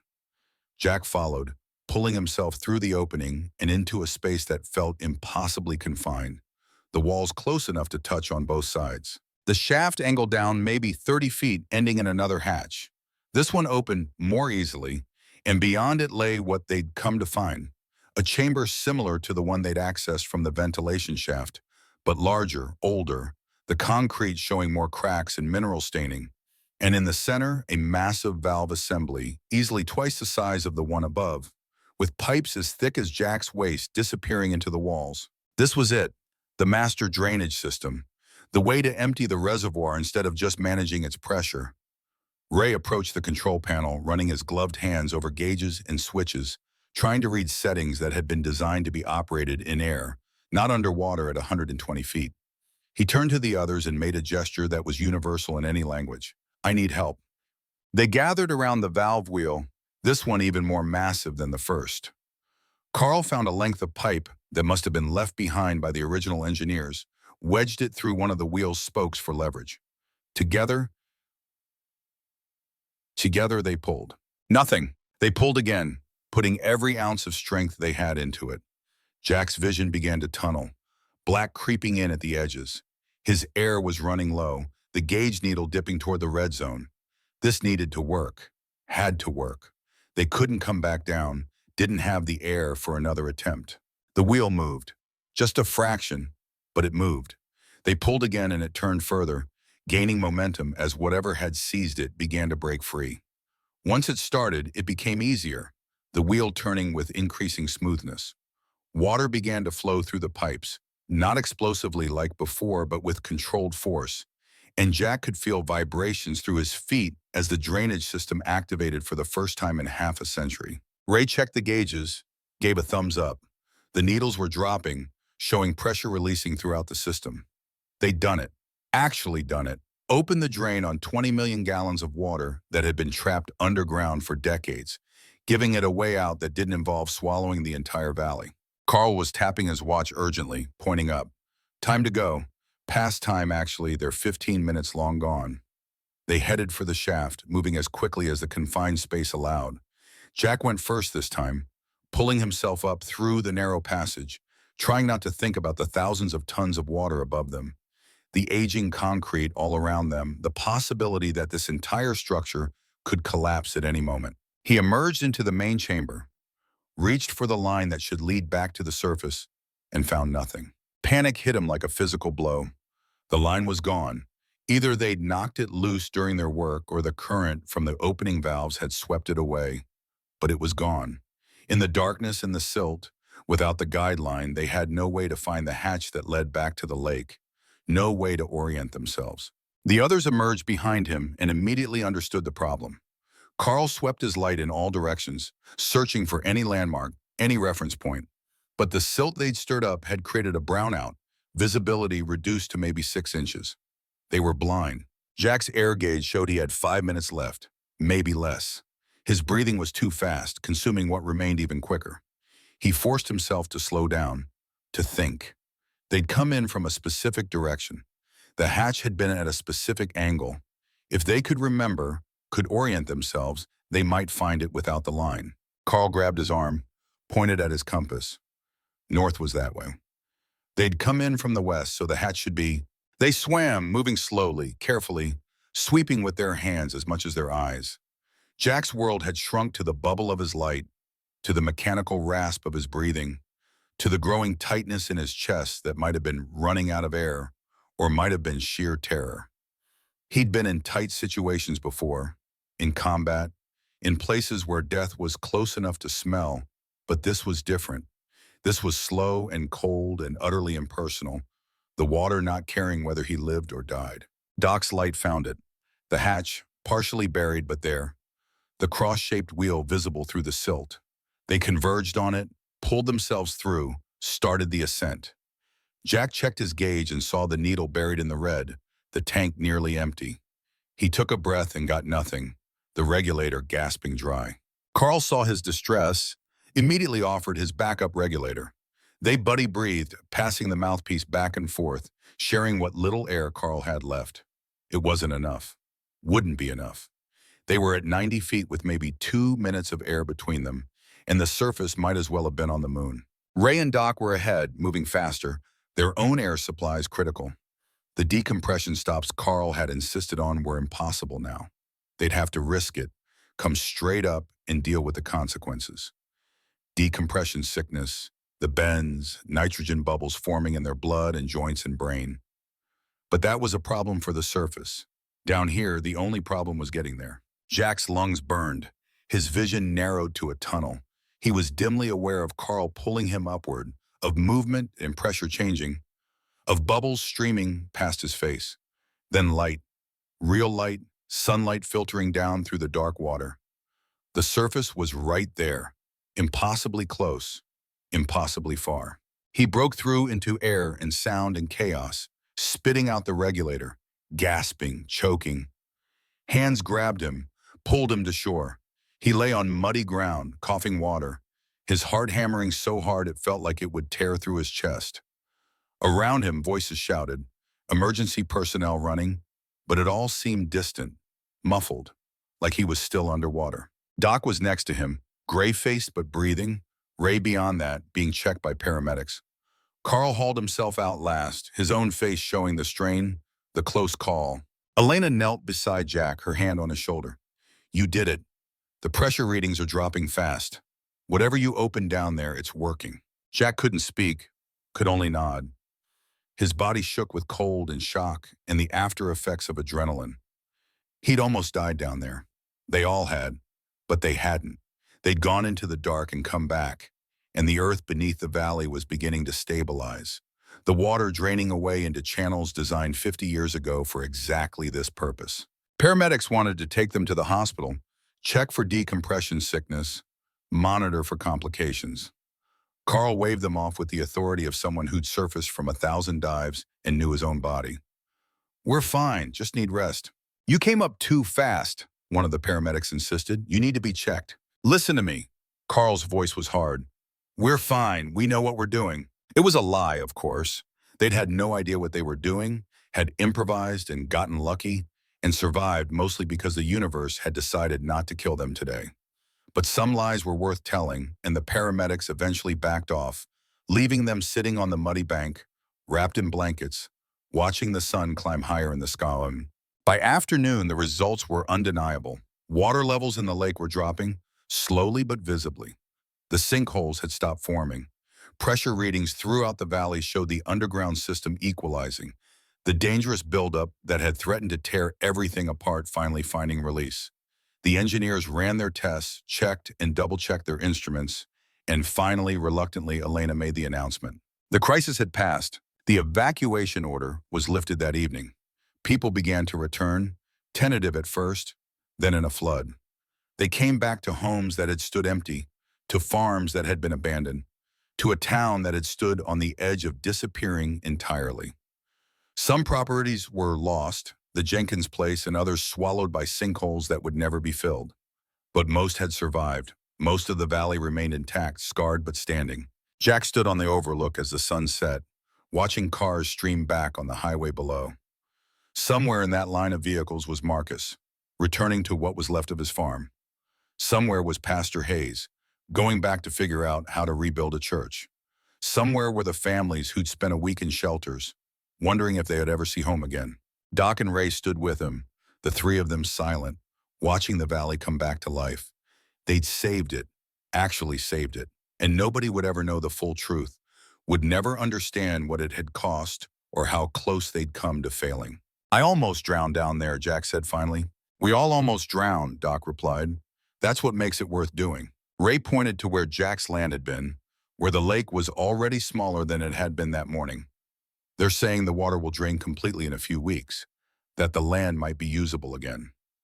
Not for farming, not for a while, but you could rebuild, start over. Maybe. Jack watched the light fade from the sky. Or maybe it's time to let that go. Let someone else decide what that land becomes. You'd sell? I don't know. Jack thought about his grandfather, about Ellen, about 60 years of his life invested in dirt that had tried to swallow him. Maybe selling is the smart move, Or maybe I build something different there. Something that remembers what happened, what we almost lost. A memorial, Doc suggested, for your grandfather, for the tree, for everyone who's ever fought to keep this valley alive. Jack smiled. That's not a bad idea.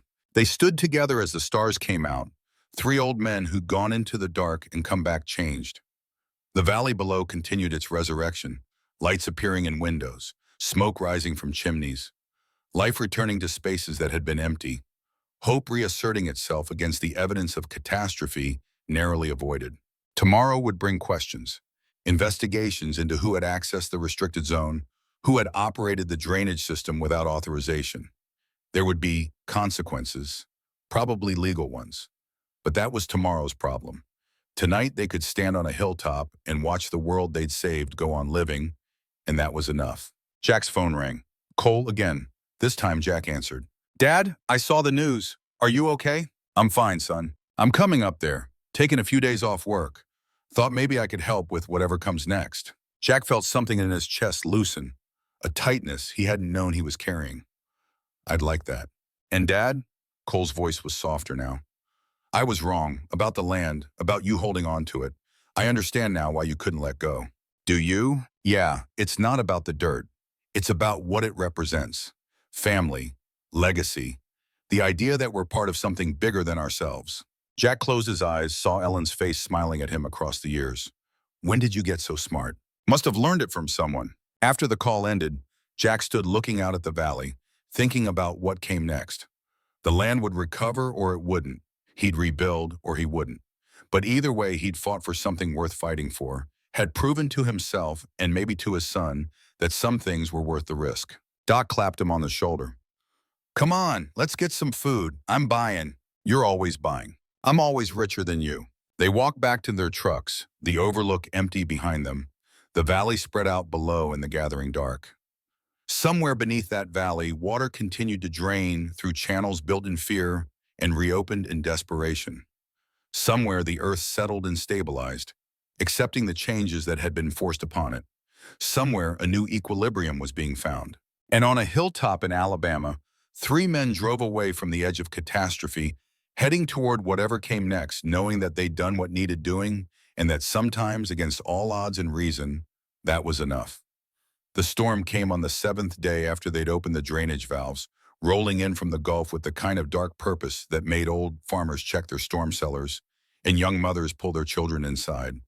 The sky turned the color of bruised flesh, purple and gray and sick yellow at the edges, and the wind arrived hours before the rain, bending the pine trees until their tops nearly touched the ground. Jack stood on what used to be his front porch, watching the weather build.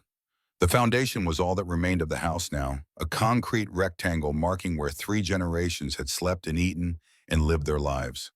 The lake had receded as predicted, leaving behind a wasteland of mud and debris, the land transformed into something alien and hostile. His boots were caked with it, the gray clay that stuck to everything, that would take years to wash away if it ever did. Doc's truck pulled up the remains of the jury vehicle, tires spinning in the muck before finding purchase. He climbed out, moving with the careful deliberation of a man whose body had started keeping a detailed list of complaints. His face was grim. You see the forecast? Jack nodded. They're saying 6 to 8 inches in the next 12 hours. Maybe more. Doc walked to where Jack stood, both of them looking out across the ruined field. All that water we drained, all the pressure we released, it stabilized the structure. But the ground is compromised, Jack, honeycombed with voids. This much rain this fast, it could trigger more collapses. Thought the engineers said we were clear. They said the immediate crisis had passed.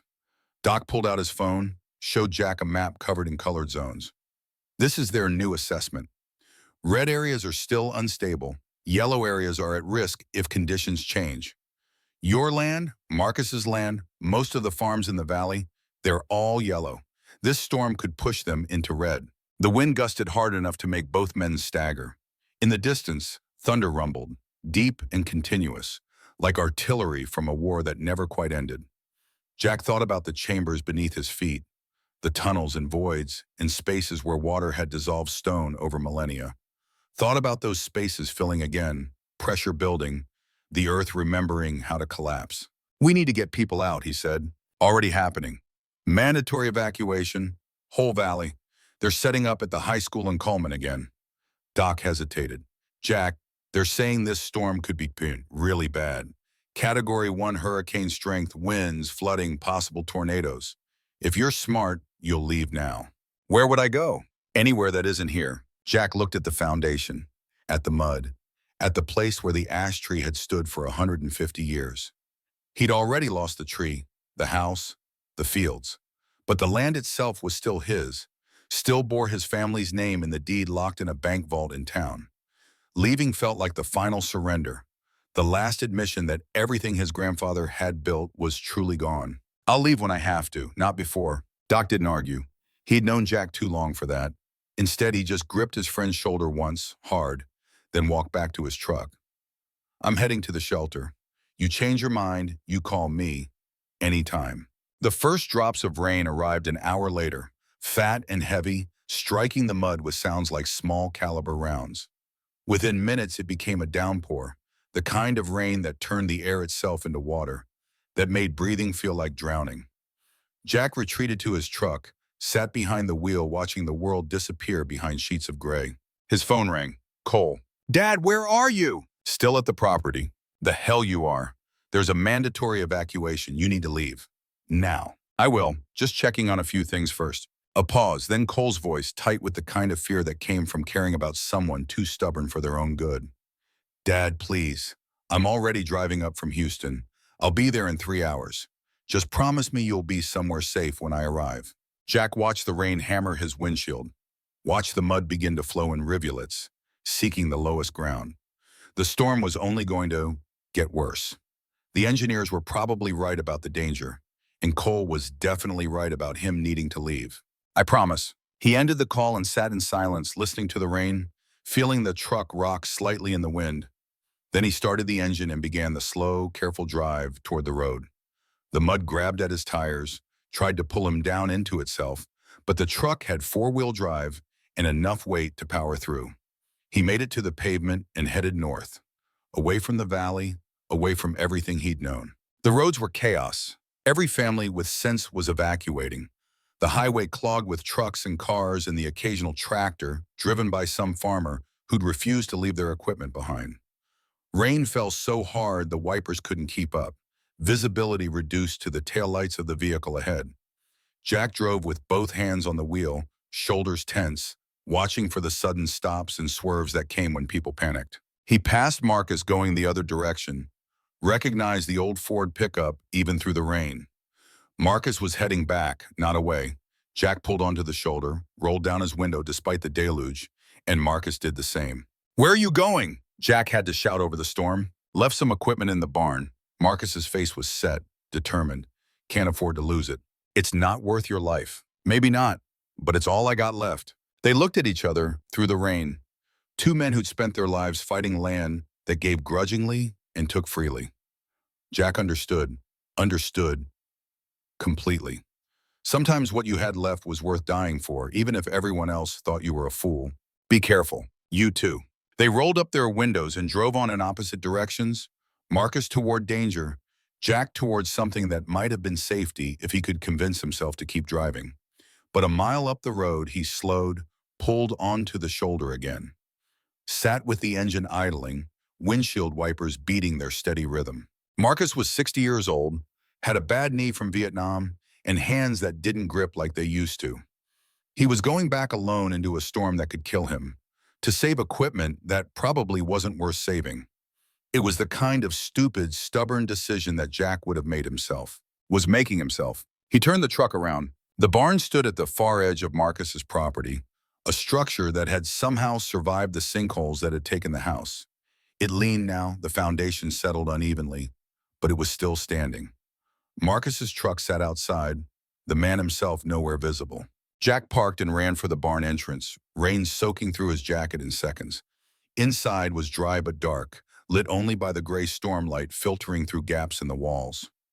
Marcus was in the back, trying to wrestle a tractor's engine block onto a dolly, the weight clearly too much for one man. "Need a hand?" Marcus turned, not even surprised. "Figured you'd come back." Together, they got the engine secured, then started on the other equipment. A welder, air compressor, the accumulated tools of 40 years farming. It was too much to move in one trip, probably too much to save it all, but they worked anyway, loading Marcus's truck bed with whatever would fit. The barn groaned around them, timbers shifting, and Jack looked up to see water dripping through the roof in a dozen places. The rain was finding every weakness, every crack, exploiting them all. Outside, the wind had picked up to the point where it sounded like a freight train passing continuously overhead. "We need to go," Jack said. "This barn's not going to hold." "Just one more load." Marcus was already reaching for a metal toolbox. "Marcus, look at me." The older man stopped, met Jack's eyes. "We leave now or we don't leave at all. This structure is coming down." A long moment of silence, broken only by the storm's howl and the groan of stressed timber. Then Marcus nodded, set the toolbox down, and headed for the door.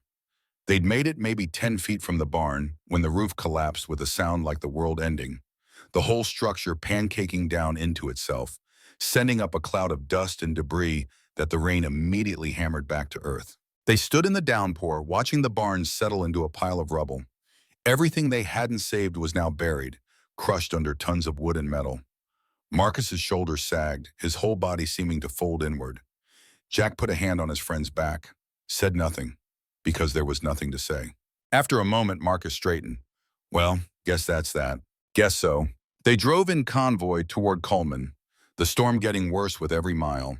The radio crackled with emergency broadcasts, warnings about flash flooding and severe wind, reports of power lines down and roads impassable.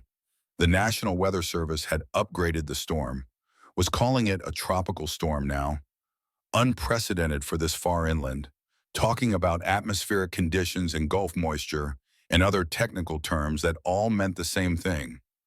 This was bad and getting worse. The high school parking lot was a sea of vehicles and people.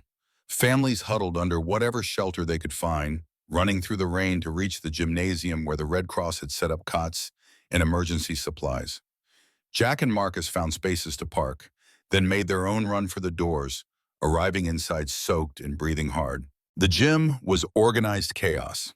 Maybe 300 people crowded into a space designed for basketball games and school assemblies, everyone talking at once, children crying, the whole thing lit by emergency lights that cast harsh shadows. Volunteers were checking people in, directing them to Kita, handing out blankets and bottles of water. Jack found Doc in the far corner, sitting on a cot and reading a paperback Western, somehow managing to look relaxed despite everything. Ray was next to him, working on his laptop, probably still studying his father's plans, still trying to understand the structure that had nearly destroyed them all. "You made it," Doc said, not looking up from his book. "Barely. Marcus and I had to save some equipment." Jack dropped onto the empty cot beside them. "His barn collapsed right after we got out." That raised Doc's eyes from the page. "You two are going to get yourselves killed with these heroic gestures." "Probably." They sat in silence, listening to the storm beat against the building. The gym's windows had been covered with plywood, blocking the view but not the sound. Wind shrieked around the edges, found every gap, made the whole structure shudder. Somewhere, a child was singing to herself, a quiet melody that somehow cut through the noise. The power went out around 8 o'clock, the emergency lights flickering once before dying, plunging the gym into darkness broken only by flashlights and phone screens. A generator kicked in after a few seconds, bringing up a few overhead lights, but it was dim, inadequate, casting the whole space in deep shadow. Elena found them an hour later, picking her way through the crowded cots, still wearing her USGS jacket, her hair plastered to her skull from the rain. She looked exhausted, running on caffeine and stubbornness. "We've got a problem," she said without preamble. Jack gestured at the storm howling outside. "You mean besides the obvious?" "The rain's overwhelming the drainage system. The master valve you opened, it was designed to handle groundwater seepage, not surface water flooding. We're getting runoff pouring into the sinkholes, filling the underground chambers faster than the drains can handle it. Pressure's building again." "How bad?" She pulled out her tablet, showed them readings that meant nothing to Jack, but made Ray swear quietly. "If this keeps up for another 6 hours, we could see a cascade failure.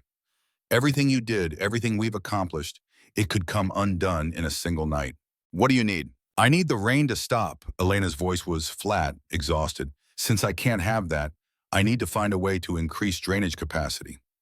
Open more valves, create more relief channels, But the access points are all underwater now, and conditions are too dangerous for diving even if we had the equipment here. Ray looked up from the tablet. There's another way, an emergency overflow system built into the original design. It's never been used, supposed to be a last resort, but if we could activate it, it would dump excess water directly into the creek system that runs south of the valley. Bypass the whole drainage network. Where's the activation point? Ray's finger traced across a digital version of his father's plans. Here, about 200 yards from what used to be Jack's property. There's a concrete bunker, probably overgrown by now, but it should still be intact. Inside is a manual release valve. You open it, and the overflow channels activate. In this storm? Doc shook his head. You can't even see 10 feet in this weather. You get lost, fall into a sinkhole, get swept away by flooding. It's suicide. So is sitting here waiting for the whole valley to collapse, Ray said. They looked at each other, the four of them, a geologist who'd retired and come back, a contractor haunted by his father's legacy, a farmer who'd lost everything and kept fighting, and a government scientist who'd stopped following regulations and started following her conscience. Outside, the storm raged. Inside, the decision crystallized with the inevitability of water finding the lowest point. We need a guide, Jack said. Someone who knows the land well enough to navigate it blind. You're volunteering? Elena asked. It's my land. Was my land. I know every foot of it. In the dark, in a hurricane with sinkholes opening up randomly, Doc's voice was sharp. You're 60 years old, Jack. This isn't Beirut. This isn't something you can fight your way through. Then what do you suggest? Doc was quiet for a moment. Then he stood, old knees creaking. I suggest we do it together. Like always. Ray stood as well. 3 is better than 2. Marcus pushed himself up from his cot. 4 is better than 3. You barely made it out of your barn, Jack said, which is why I know how important this is. Marcus's face was set, determined. I've got nothing left but this valley, Jack. If it goes under tonight, I want to know I did everything I could to stop it. Elena looked at them. These 4 men past their prime, deciding to walk into a storm that was literally trying to kill them. She should have ordered them to stay. Should have called security, had them physically restrained. Instead, she pulled up a map on her tablet. The bunker is here. It's marked on the original survey maps, so at least we know exactly where to look. The land between here and there is mostly open field, but there are 3 confirmed sinkholes and God knows how many more that haven't been documented yet. You'd need to go on foot. You can't risk driving. How long do we have? She checked her instruments. 6 hours, maybe less. If the pressure exceeds critical levels before you open that valve, the whole underground structure could fail catastrophically. 6 hours to walk 2 miles in a hurricane, find a bunker that hadn't been opened in 50 years, and activate a system that might or might not still work. The odds were terrible, but then the odds had been terrible all along, and they were still here. They geared up near the gym's back entrance, pulling on rain gear that would be useless in minutes, taking flashlights and rope and a GPS unit that Elena programmed with the bunker's coordinates. The volunteers tried to stop them, said it was too dangerous, that they should wait for professional rescue teams. Elena overrode them with the authority of her federal credentials, saying this was essential emergency work, authorized and necessary. It was a lie, of course. Nothing about this was authorized, but some lies were worth telling. They stepped out into the storm and the world became water and wind and darkness. The rain came down with physical force, driven horizontal by gusts that must have been pushing 60 miles an hour. Jack's flashlight beam showed maybe 6 feet before being swallowed by the downpour. He checked the GPS, oriented himself, and started walking. The first 100 yards weren't too bad. The ground was soggy but solid, and they moved in a tight group, roped together like mountain climbers, no one more than an arm's length from the next man. But then they reached what used to be the tree line, and the terrain changed. The sinkholes had transformed the landscape into a minefield of invisible death, every step a gamble. Jack probed ahead with a long pole, testing the ground before committing his weight. Twice he found voids, the pole sinking into nothingness where solid earth should have been. They detoured around, marking the spots mentally, adding them to the growing map of danger in their heads. Lightning struck close enough that the thunder was instantaneous, a crack that felt like being inside an explosion. In the brief flash, Jack saw the terrain ahead, saw what might have been the bunker's concrete dome, maybe 100 yards distant. Then darkness again, absolute and total. They kept moving. Doc fell first, his foot finding a depression hidden under ankle-deep water, his bad knee giving out. He went down hard, and only the rope kept him from sliding away into the dark. Jack and Marcus hauled him up, the old man's face gray with pain, but his jaw set with determination. "I'm fine. Keep going." "You sure?" I said, "I'm fine." They'd covered maybe half the distance when the real trouble started. The wind had been building steadily, and now it hit them with enough force to knock Ray completely off his feet. He went down, taking Marcus with him, and Jack had to plant himself and hold the rope to keep from being dragged along. For a long moment, they crouched in the mud, wind screaming overhead, waiting for it to pass. When it finally eased enough to stand, they continued, moving like old men in a world trying to erase them. Every step was agony, muscles screaming, lungs burning, the rain so thick it felt like drowning with every breath. But the GPS showed they were getting closer. 60 yards, 50, 40. The bunker emerged from the darkness like a ghost, a low concrete dome covered in vines and moss, almost invisible against the surrounding devastation. They'd found it, actually found it. Jack felt something in his chest loosen slightly, not quite hope, but close enough. The entrance was a steel door set into the dome's side, rusted nearly solid. They attacked it with crowbars, all four men putting their remaining strength into prying it open. The metal groaned, resisted, then suddenly gave way with a shriek that was audible even over the storm. Inside was dry and dark and smelled of old concrete and stale air. Their flashlights revealed a small chamber, maybe 10 feet across, with a single massive valve wheel in the center connected to pipes that disappeared into the floor. On the wall, a plaque read "Emergency Overflow System, authorized personnel only." Ray approached the wheel, examining it with his light. "This is it. We turn this, the overflow channel's open, water gets diverted away from the main structure." "What's the catch?" Ray looked at him. "The overflow system dumps water into Cypress Creek, which runs through the middle of Coleman. If we open this during a storm this size, we could flood downtown.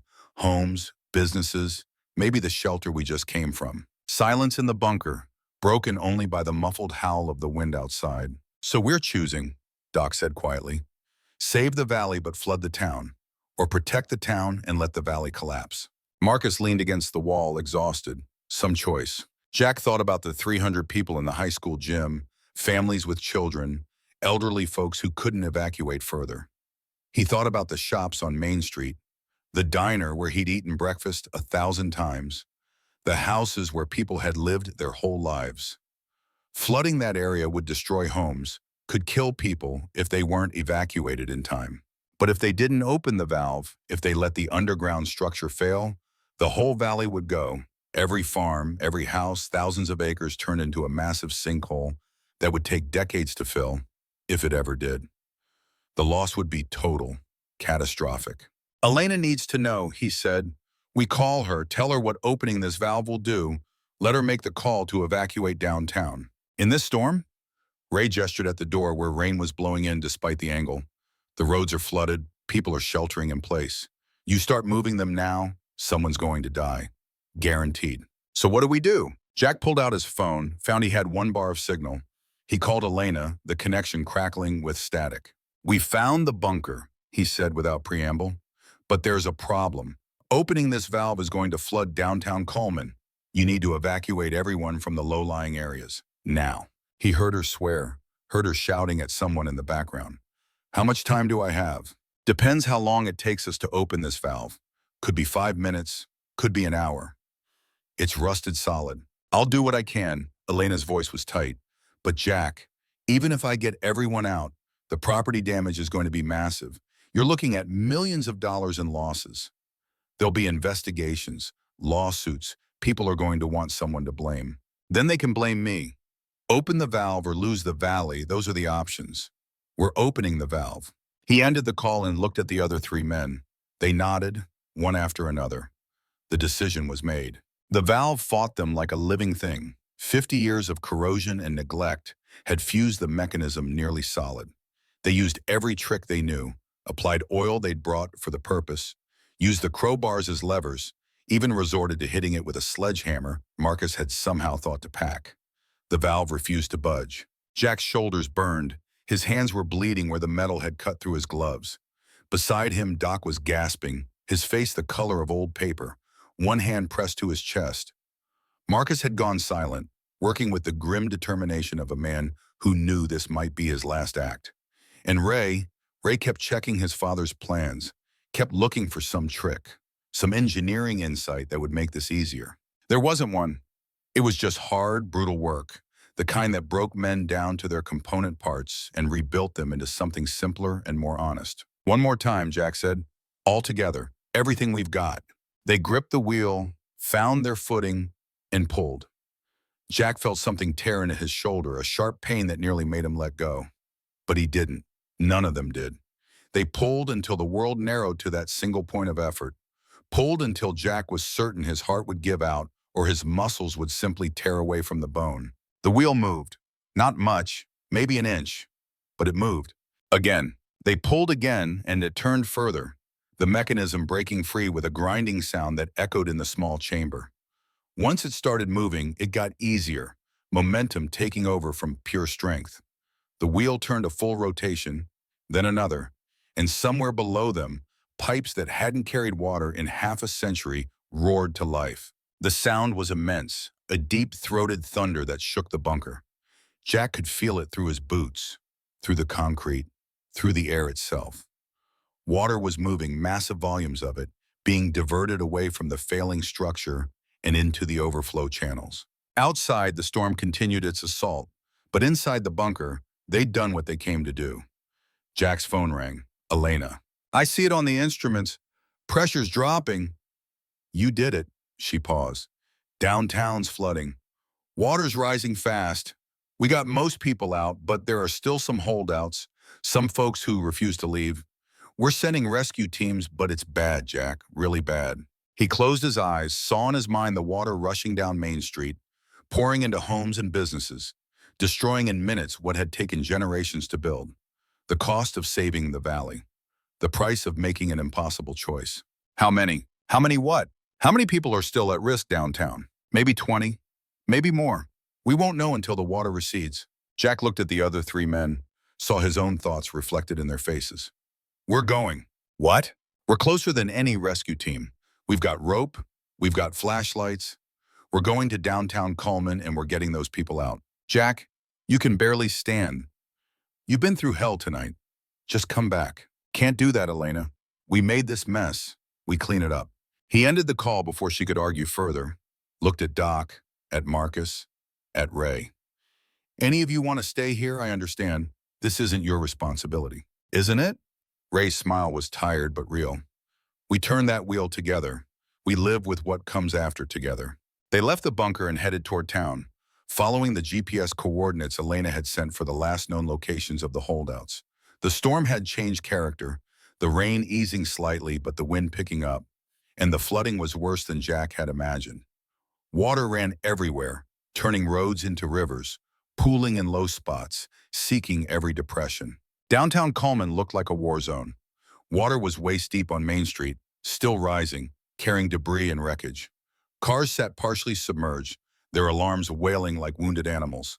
Streetlights flickered and died, and somewhere in that chaos, people were trapped. They found the first group huddled on the second floor of the hardware store, 5 people including 2 children. The stairs were underwater, the current strong enough to make climbing treacherous. Jack went first, the rope secured around his waist, feeling for each step in the murky water. He reached the trapped family, got them roped together, and guided them down one at a time while the others held the line taut from below. The next rescue was harder. An elderly couple refusing to leave their home, water already at chest level inside. The front door was jammed shut by the pressure. They had to break a window, pull the couple through, carry them bodily through water that wanted to sweep them all away. And then there was Mrs. Henderson, 86 years old, diabetic, living alone in a house that had been in her family for 4 generations. She was on the roof when they found her, having climbed out a second-story window as the water rose. The roof was slick with rain, the shingles old and treacherous. Ray went up for her, moving carefully, talking to her in a calm voice. getting her secured with the rope before helping her down. They worked through the night, finding the holdouts one by one, getting them to higher ground or to the rescue teams that finally managed to push through the flooding. Jack lost count of how many people they pulled from danger, lost track of time and exhaustion and pain. His body was beyond tired, running on something deeper than adrenaline, some core of stubbornness that refused to quit as long as there was still work to do. The sky was beginning to lighten, the storm finally breaking up, when they pulled the last person from a submerged car. A young man, maybe 20, who tried to drive through high water and gotten swept off the road. He was unconscious, not breathing, and Doc started CPR right there in the middle of the flooded street, pumping the kid's chest with methodical precision while Jack gave rescue breaths. "Come on," Doc muttered. "Come on, kid. Don't you quit on me." The young man convulsed, coughed up water, started breathing. Doc sat back, hands shaking, his own face gray with exhaustion. The kid would live. They'd all live. Everyone they'd found, everyone they'd reached, all of them would see another sunrise. Emergency personnel arrived as full dawn broke, paramedics taking over, asking questions that Jack answered in a voice that didn't quite sound like his own. Yes, there might be more people. No, he didn't know where. Yes, he needed medical attention. No, he wasn't getting in the ambulance until he was sure everyone was safe. Elena found them as the sun climbed higher, the storm finally spent, leaving behind a world transformed by water and wind. She looked at the four of them, muddy and bloody and barely standing, and something in her expression broke. "You're insane, all of you, completely insane." "Probably," Jack agreed. "You saved 23 people last night." 23, the rescue coordinator told me. Said without you four, a lot of those folks would be dead. She wiped at her eyes. "The valley's going to recover. The underground structure is stable. Downtown's flooded but fixable. We lost property, not lives. Because of you." Jack looked at his friends, at Doc, who'd nearly worked himself to death, at Marcus, who'd lost everything and kept going, at Ray, who'd honored his father's memory by finishing what the old man started. They'd gone into the dark, in the storm, in the flood, and they'd come back. "We just did what needed doing," he said. Elena shook her head. "No, you did what nobody else could, what nobody else would. There's a difference." The sun broke through the clouds as they walked back to the high school, painting the devastated valley in gold and pink. The water was receding, draining away into the overflow channels they'd opened, revealing the scars underneath, but also the resilience. The land would recover. It always did, given time and patience, and people stubborn enough to help it heal. Cole found Jack in the gym, rushed over and wrapped him in a hug that nearly knocked them both down. "Dad, Jesus Christ, Dad, I heard what you did, all of it." Jack hugged his son back, felt the boy's shoulders shake. "I'm all right. This time. What about next time?" "There won't be a next time." Jack stepped back, looked his son in the eyes. "The valley's safe, the structure's stable. My part in this is done. What will you do now?" Jack thought about the land, about the foundation where the house had stood, about the place where the ash tree had watched over 3 generations. He thought about starting over, about building something new on ground that had been tested and proven. "I'm going to rebuild. Not the same as it was, something different, something that remembers what we almost lost and what we fought to save." Cole smiled, tired but real. "I'll help." "I was hoping you'd say that." They stood together, father and son, while around them the valley began the long process of recovery. It would take months, maybe years. But the work would get done, it always did, one stubborn day at a time, by people who understood that some things were worth fighting for, even when the fight seemed impossible. Jack Brennan walked out of the high school into the morning sun, feeling every one of his 60 years in bones that had been pushed past their limits. He'd lost his farm, his house, nearly lost his life a dozen times over. But the valley had survived. The people had survived. And sometimes that was all the victory a man could ask for. 6 months after the storm, Jack stood at the edge of what would become Brennan Lake, watching the morning sun turn the water from black to silver to gold. The lake was smaller now, the drainage system functioning as designed, but it would never fully disappear. The engineers had explained it in terms he only half understood, something about equilibrium and water tables and permanent geographical changes.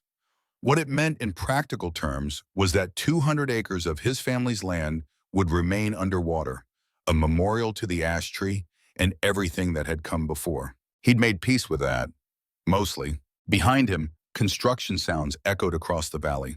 Hammers and saws, the beep of trucks backing up, men calling to each other in the shorthand of shared labor. Cole had taken a leave of absence from his job in Houston, moved into a rental in town, and thrown himself into the rebuilding with the intensity of a man trying to make up for lost years. Together, they'd designed something that was part home, part museum, part warning to future generations about the cost of forgetting the past. The new house sat on a higher ground, 100 yards from where the old one had stood. Modern construction, engineered to current codes, with a foundation that went down to bedrock. But the design echoed the original farmhouse. The same wide porch and tall windows, the same orientation toward the morning sun. Inside, one room was dedicated to the history of Project Clearwater, displaying Ray's father's plans and photographs, telling the story of what lay beneath the valley so it would never again be lost to bureaucratic amnesia. Footsteps approached from behind, Doc moving slower than he used to, the heart episode from the flooded chamber having left its mark. He still carried himself with the bearing of a man who'd survived worse, but Jack could see the way he favored his left side on cold mornings, the way he paused more often to catch his breath.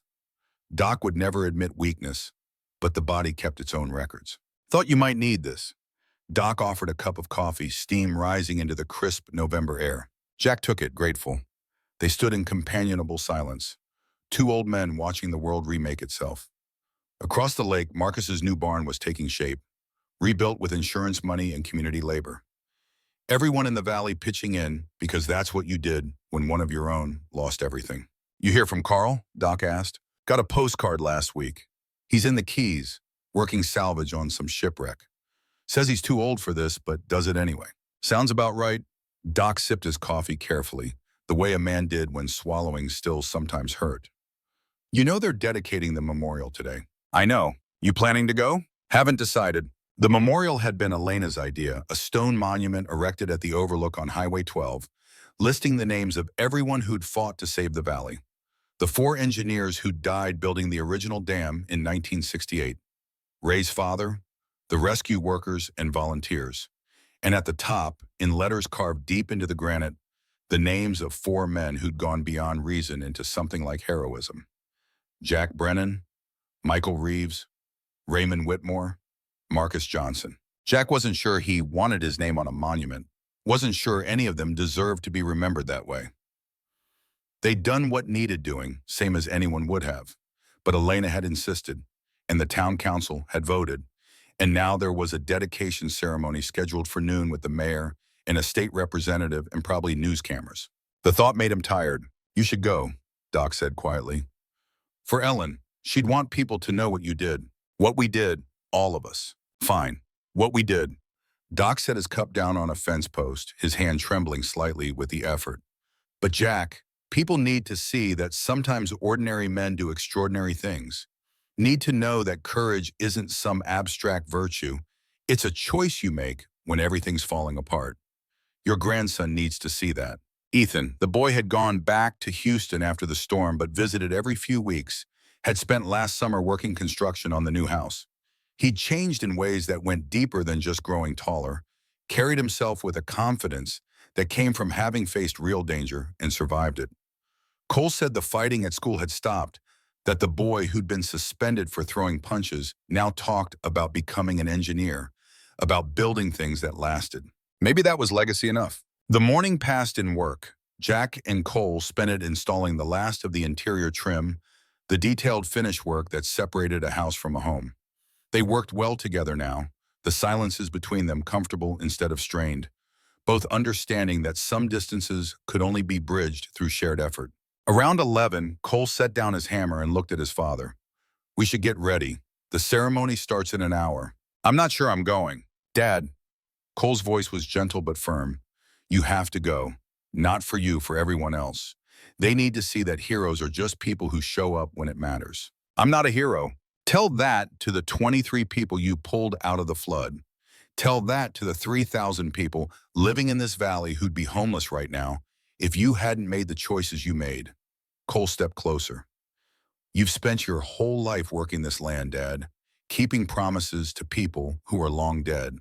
Maybe it's time to let the living thank you for what you've done. Jack looked at his son, saw Ellen in the shape of his eyes, saw his grandfather in the set of his jaw. 3 generations converging in a single moment of understanding.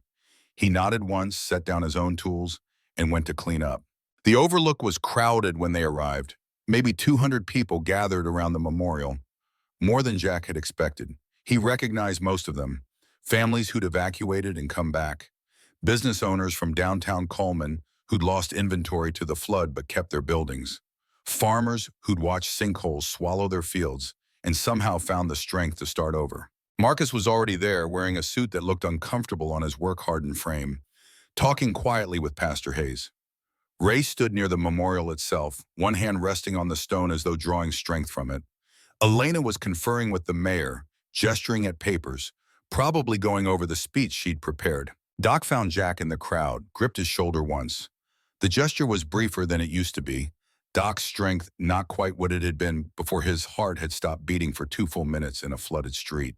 But the intent was there, the bond forged in fire and water. Ready? No. Good. Means you're honest. The ceremony began with Pastor Hayes offering a prayer, his deep voice carrying across the overlook, talking about sacrifice and courage, and the divine grace that lets ordinary people do extraordinary things. Then the mayor spoke, reading from notes, using phrases like community resilience, an unprecedented crisis that sounded hollow compared to the lived reality of what they'd endured. Then Elena stepped forward. She'd aged in the past 6 months, lines around her eyes that hadn't been there before, her hair showing more gray. But her voice was steady, clear, carrying the weight of authority earned through action rather than position. 6 months ago, this valley stood on the edge of catastrophe. An underground structure built in secret and forgotten for 50 years was failing, threatening to swallow everything and everyone we loved. The official response was evacuation. Retreat. Accept the loss and move on. She paused, looking out across the gathered crowd, but 4 men refused to accept that answer. 4 men who decided that some things were worth fighting for, even when the fight seemed impossible. She turned to where Jack and the others stood. Jack Brennan lost his family's farm, the land his grandfather bought with blood money from a war, the tree his father planted in hope. He could have walked away, taken the insurance money, started over somewhere safe. Instead, he climbed down into darkness, dove into flooded sinkholes, walked through a hurricane. Not for himself, for all of us. The crowd was silent, every eye on them. Michael Reeves had retired, thought his days of risking his life were over. But when his friend needed him, when this valley needed him, he came back, descended into tunnels that hadn't been opened in half a century, survived his heart stopping for 2 full minutes in a flooded street, brought back by CPR and stubbornness in equal measure. Elena's voice caught slightly. He gave everything, including the assumption he'd live to see old age. His doctors say the damage to his heart will shorten his life. He knows this. He doesn't regret it. Doc's face was expressionless, but Jack saw his jaw working, emotions held tight under iron control. Raymond Whitmore carried the burden of his father's secrets, the knowledge of what lay beneath us all. He could have kept silent, protected himself from liability and blame. Instead, he shared everything he knew, guided us through the darkness, helped us understand the structure we were fighting. His father built the dam that nearly destroyed us. He helped save us from it. That's redemption. That's grace. Ray was staring at the ground, his hands clenched at his sides. And Marcus Johnson lost his home, his barn, nearly everything he owned. Yet when the storm came and people needed help, he was there, risking his life to save equipment he couldn't afford to lose, then risking it again to save people he barely knew. Because that's what neighbors do. That's what community means. Elena's voice strengthened. These 4 men didn't wait for permission, didn't wait for professionals or official approval. They saw what needed doing and they did it. Consequences be damned. And because of them, because of their courage and stubbornness and absolute refusal to give up, we're all still here. This valley is still here. She gestured to the memorial, and a cover was pulled away, revealing the carved names, the dates, the simple inscription at the bottom. They went into the dark so we could stay in the light. The applause started slowly, then built. People standing, clapping, some crying. Jack felt his face flush, uncomfortable with the attention, wanting to be anywhere else. But Cole's hand was on his shoulder, and Ethan had pushed through the crowd to stand beside him, and the weight of their presence kept him rooted in place. After the ceremony, people lined up to shake their hands, to thank them, to share their own stories of that night. The young man Doc had revived from drowning, now working as an EMT, credited with saving 3 lives of his own in the months since. Mrs. Henderson, the 86-year-old, pulled from her roof, whose family had pooled money to rebuild her house exactly as it had been. Sarah Jenkins, whose home had collapsed into the first sinkhole, now living with her daughter but planning to build again on higher ground. Each story was a thread, and together they wove a tapestry of survival and resilience, of a community that had stared into the abyss and refused to fall. Jack listened to them all, accepted their thanks with quiet grace, and felt something in his chest that might have been pride, or might have been grief, or might have been both at once. As the crowd began to thin, a man in a suit approached. Federal investigator. His credentials identified him as Department of Justice. Jack's stomach tightened. "Mr. Brennan, I'm here about the downtown flooding." The investigator's face was neutral, giving nothing away. 23 homes damaged, 8 businesses, estimated $2.4 million in property losses. All caused when you opened an emergency overflow valve without authorization. Here it comes, Jack thought. The lawsuits, the criminal charges, the price for making an impossible choice. The investigator continued. "We've spent the last 4 months investigating, interviewed everyone involved, reviewed the circumstances, analyzed the alternatives." He paused. "Our conclusion is that your actions, while unauthorized, were necessary and justified. The choice was between property damage and loss of life. You made the right call." Jack felt something loosen in his chest. No charges? No charges. The lawsuits from property owners were settled by FEMA. The federal government is taking responsibility for the structural failure that created the crisis in the first place. You and your companions are clear. The investigator's expression softened slightly. "Off the record, Mr. Brennan, what you did saved lives. Don't let anyone tell you different." After the investigator left, Jack found Elena near the memorial. She was alone, running her fingers over the carved letters. "Did you know about the investigation?" She nodded. "Got the preliminary findings 2 weeks ago. Wanted you to hear it officially today at the memorial. Felt appropriate. Thank you for everything." "I should be thanking you." Elena turned to face him. "Before this, I was a by-the-book scientist. Rules and protocols and proper procedures. You taught me that sometimes the book is wrong, that sometimes you have to trust people who know the land better than any instrument can measure it. Learned that from my grandfather. Then he was a wise man." She smiled, tired but genuine.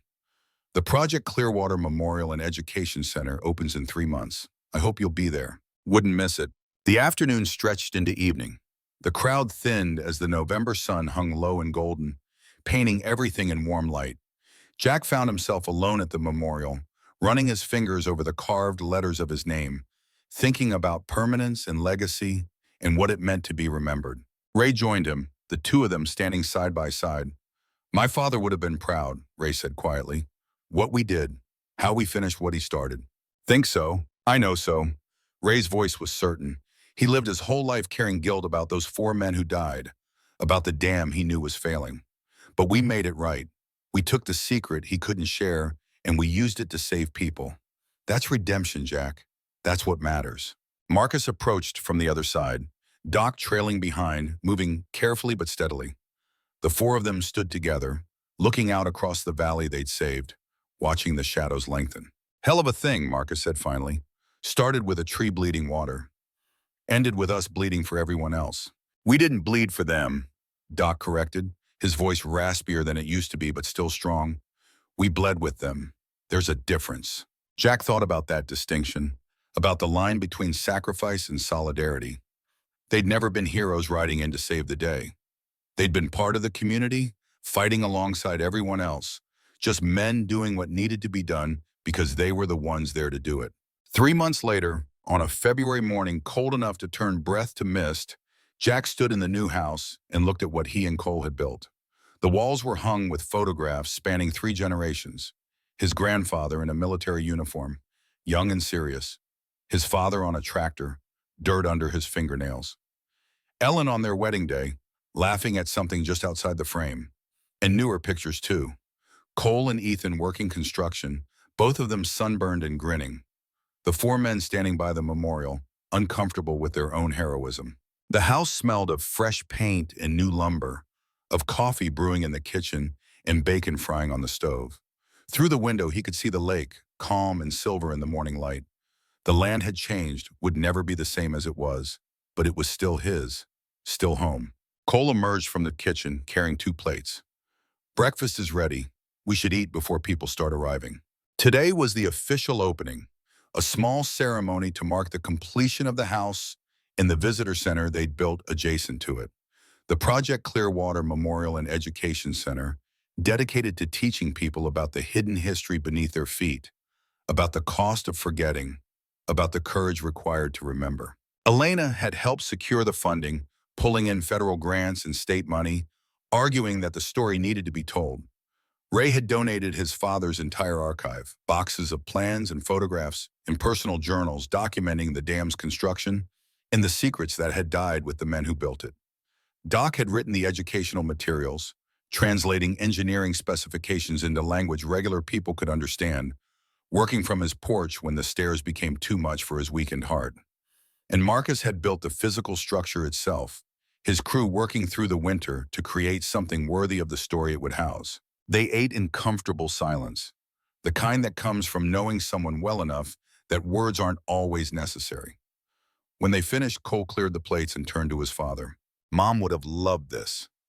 What you've built here, would she? Cole smiled. She always said you were too stubborn for your own good. But she also said that stubbornness was the only thing that kept this farm going through the hard years. That some men give up when things get difficult, but you just dug in deeper. She was proud of that, Dad. Proud of you. Jack felt something tighten in his throat. I miss her. I know, Cole's hand found his father's shoulder, but she's here. In this house, in this land. In the way you refused to quit, even when quitting would be easier. That's her legacy, too. The guests began arriving around 10. Marcus and his wife, Pastor Hayes and half the Baptist congregation, Sheriff Bradley, who'd quietly made sure no one faced criminal charges for the unauthorized entry into restricted zones. Carl had driven up from Mobile, bringing his daughter and grandchildren, wanting them to see what their grandfather had helped accomplish. Elena arrived with a team from the USGS, scientists and engineers who'd studied the valley's geology and wanted to see the memorial. They brought instruments and curiosity, talking in technical terms about soil stability and karst topography, but Jack could see the respect in their eyes when they looked at the memorial displays. And Ray came with his family, including his elderly mother, who'd never known the full truth about her husband's death until Ray had shared his father's journals. She stood before the photograph of the original engineering team, tears streaming down her weathered face, touching the glass that protected her husband's image. My boy told me what you did, how you honored his father's memory by finishing his work. She looked at Jack with eyes that had seen too much loss. Thank you for giving meaning to his sacrifice. Jack didn't know what to say to that, so he just took her hand and held it, letting the gesture speak for him. The ceremony was brief. Pastor Hayes offered a blessing. The mayor cut a ribbon. Jack gave a short speech, shorter than Elena wanted, just thanking everyone who'd helped and expressing hope that the memorial would ensure future generations never forgot what lay beneath their feet. Then the doors opened and people filed through, reading the displays, watching the video presentations, learning about Project Clearwater and the Cold War paranoia that had spawned it, about the men who'd died building it and the men who'd nearly died saving everyone from it. Jack stood to the side, watching visitors move through the space, seeing their faces as they absorbed the story. Children pointed at the photographs, asked their parents questions. Teenagers studied the engineering diagrams with the intensity of those discovering something genuinely interesting. Adults read the wall text with growing understanding, putting together pieces of a puzzle they hadn't known existed. This was the real legacy, Jack realized, not the memorial on the hilltop or the names carved in stone. This, the knowledge passed down, the story preserved, the warning embedded in the valley's bedrock that some truths were too important to forget. Ethan found him near the display of Ray's father's journals.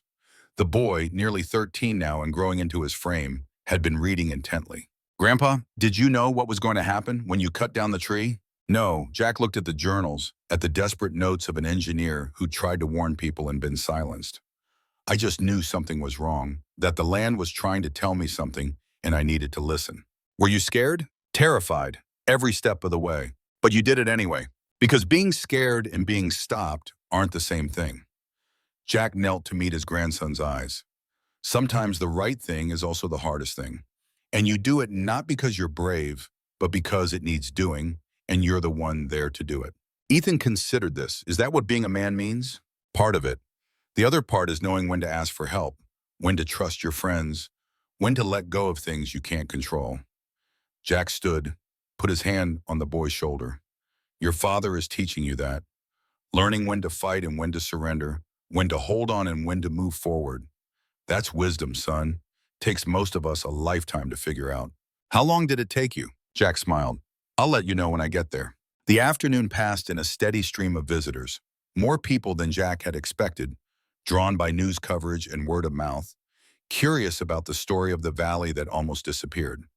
By the time the sun started its descent, hundreds had passed through, each one leaving with a deeper understanding of the ground beneath their feet. As the crowd thinned, Jack found Doc sitting on the porch of the new house, looking out across the lake. The older man moved slowly now, breathing carefully, but his eyes were as sharp as ever. He joined him, both men tired but satisfied. We did good, Doc said. Think so. I know so. Doc gestured at the memorial center. That right there, that's going to outlast all of us. Going to teach people about what happened here for generations. That's immortality, Jack, the only kind that matters. They sat in silence as the sky turned colors, the February cold seeping through their jackets. Somewhere in the valley, lights were coming on in houses, smoke rising from chimneys, the ordinary rhythms of life continuing as they always had. You ever regret it? Jack asked. Everything we did, the risk we took. Doc was quiet for a long moment.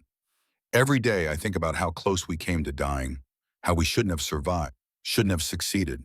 The odds were against us in every possible way. He turned to look at Jack, one hand pressed unconsciously to his chest where his heart beat its slower, damaged rhythm. But no, I don't regret it, because the alternative was doing nothing. Watching everything fall apart and knowing we could have tried to stop it. I couldn't have lived with that. However long I have left, at least I'll know I spent it on something that mattered. Me neither. They stayed on the porch until full dark. Two old men who'd gone to war together in Beirut and gone to war again in their own backyard, fighting an enemy they couldn't see against odds they couldn't calculate. They'd lost friends in the first war, lost years of life expectancy in the second, but they'd won the things that mattered. Community, purpose, the knowledge that when the moment came, they'd stood up and been counted. That night, after everyone had gone and the house was quiet, Jack walked down to the lake's edge one final time. The water was still, reflecting stars that seemed impossibly bright after the day's warmth had faded. He thought about the ash tree sleeping somewhere beneath that surface, about his grandfather who'd planted it in hope, about all the generations who'd worked this land and passed it down. The land had changed. The valley had changed. He had changed. But the connection remained, the bond between a man and the earth he called home, tested and proven and stronger for the testing. Tomorrow would bring new challenges. The valley would need continued monitoring. The drainage system would need maintenance. The community would need constant vigilance to ensure the mistakes of the past never repeated themselves. But that was tomorrow's work. Tonight, Jack allowed himself to simply stand in the darkness, listening to the night sounds, feeling the land solid beneath his feet. He heard footsteps behind him. Cole, come to stand beside his father. You okay, Dad? Yeah, I'm good. They stood together, looking at the lake, at the reflection of stars in dark water. I've been thinking, Cole said, about staying, not going back to Houston. There's work here. The memorial will need managing. The valley will need monitoring. And I think Ethan needs to spend more time here. Learn the things you tried to teach me that I was too stubborn to learn. You sure? No, Cole smiled, but I'm sure I want to try. Sure I want my son to know his grandfather. Sure I want to be part of whatever comes next for this place. Jack felt something settle in his chest, a weight he'd been carrying so long he'd forgotten it was there. His son coming home, not to the land as it was, but to what it had become, to what they would build together. I'd like that. They walked back to the house together, leaving the lake to its dark reflections. Inside, the lights were warm and welcoming, the room still smelling of new construction and fresh beginnings. Jack made coffee while Cole built a fire in the fireplace, and they sat in comfortable chairs, watching flames dance behind glass, not talking much but not needing to. This was enough. This moment, this peace, this knowledge that the work they'd done would outlast them, that the valley would go on, scarred but standing, a testament to the stubborn refusal of ordinary people to accept the impossible. Outside, the November night deepened. Stars wheeled overhead in their ancient patterns. The lake held its secrets beneath calm waters. And in a house built on ground that had been tested and proven, two men sat by the fire and understood, finally, what it meant to come home. Jack closed his eyes and saw Ellen's face smiling at him across the years. "You did it," she seemed to say. "You stubborn, foolish, beautiful man. You actually did it." He opened his eyes to find Cole watching him. "What are you thinking about?" "The future, for once." Jack set down his coffee cup. "I've been thinking about Ethan, about what he'll do with all this. He wants to be an engineer, like Ray's father in a way. I know, and he'll be a good one. But I want him to understand that engineering isn't just about building things. It's about responsibility, about understanding that what we build today affects people 50 years from now, 100 years. You should tell him that." "I will, when he's ready to hear it." They sat in silence for a while, watching the fire. Then Cole spoke again, his voice thoughtful. "You know, when this is all written down, when people tell the story of what happened here, they're going to focus on the drama, the sinkhole, the rescue, the flood. But I think the real story is quieter than that." Jack looked at his son. "What do you mean?" "The real story is about a man who refused to give up on land that everyone said wasn't worth saving, who looked at a mystery and decided to understand it instead of running from it, who made hard choices and lived with the consequences." Cole met his father's eyes. "That's the story I want Ethan to know. Not the heroics, the stubbornness, the refusal to accept easy answers." Jack felt something warm in his chest. "When did you get so wise?" "Must have learned it from someone." The fire crackled and popped, sending sparks up the chimney. Outside, the valley slept beneath a blanket of stars, the land breathing slow and easy, at peace with itself for the first time in months. Tomorrow would bring new challenges, new work, new reasons to dig in and fight. But tonight there was only the warmth of the fire, the comfort of companionship, and the deep satisfaction of knowing that when the earth had tried to swallow them whole, they had pushed back and won. Not because they were heroes, not because they were special, but because they had shown up when it mattered, and sometimes that was all the world required. 10 years later, when Ethan Brennan graduated from Auburn University with a degree in civil engineering, his thesis would be titled Underground Water Management in Karst Topography, Lessons from Project Clearwater. The paper would become required reading in engineering ethics classes, a case study in the importance of documentation, the dangers of classification, and the courage required to confront buried mistakes. In his acknowledgments, Ethan would write, "To my grandfather who taught me that the best engineering combines science with respect for the land and the people who depend on it. To Doc Reeves, who showed me that wisdom sometimes means knowing when to break the rules. To Ray Whitmore, who proved that we can honor our fathers by finishing the work they couldn't complete. And to Marcus Johnson, who reminded me that community means showing up for your neighbors when everything's falling apart." The thesis would win the university's award for outstanding graduate research.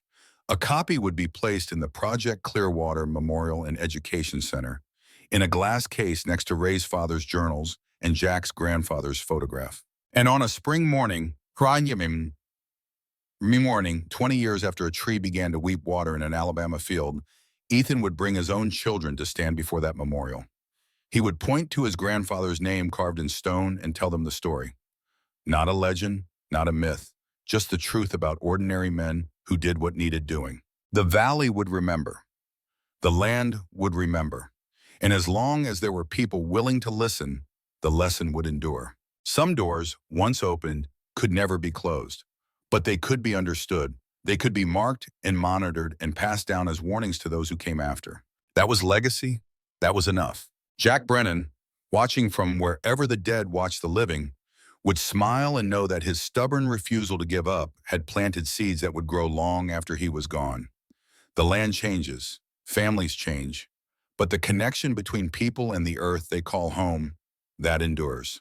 That finally was the harvest worth reaping.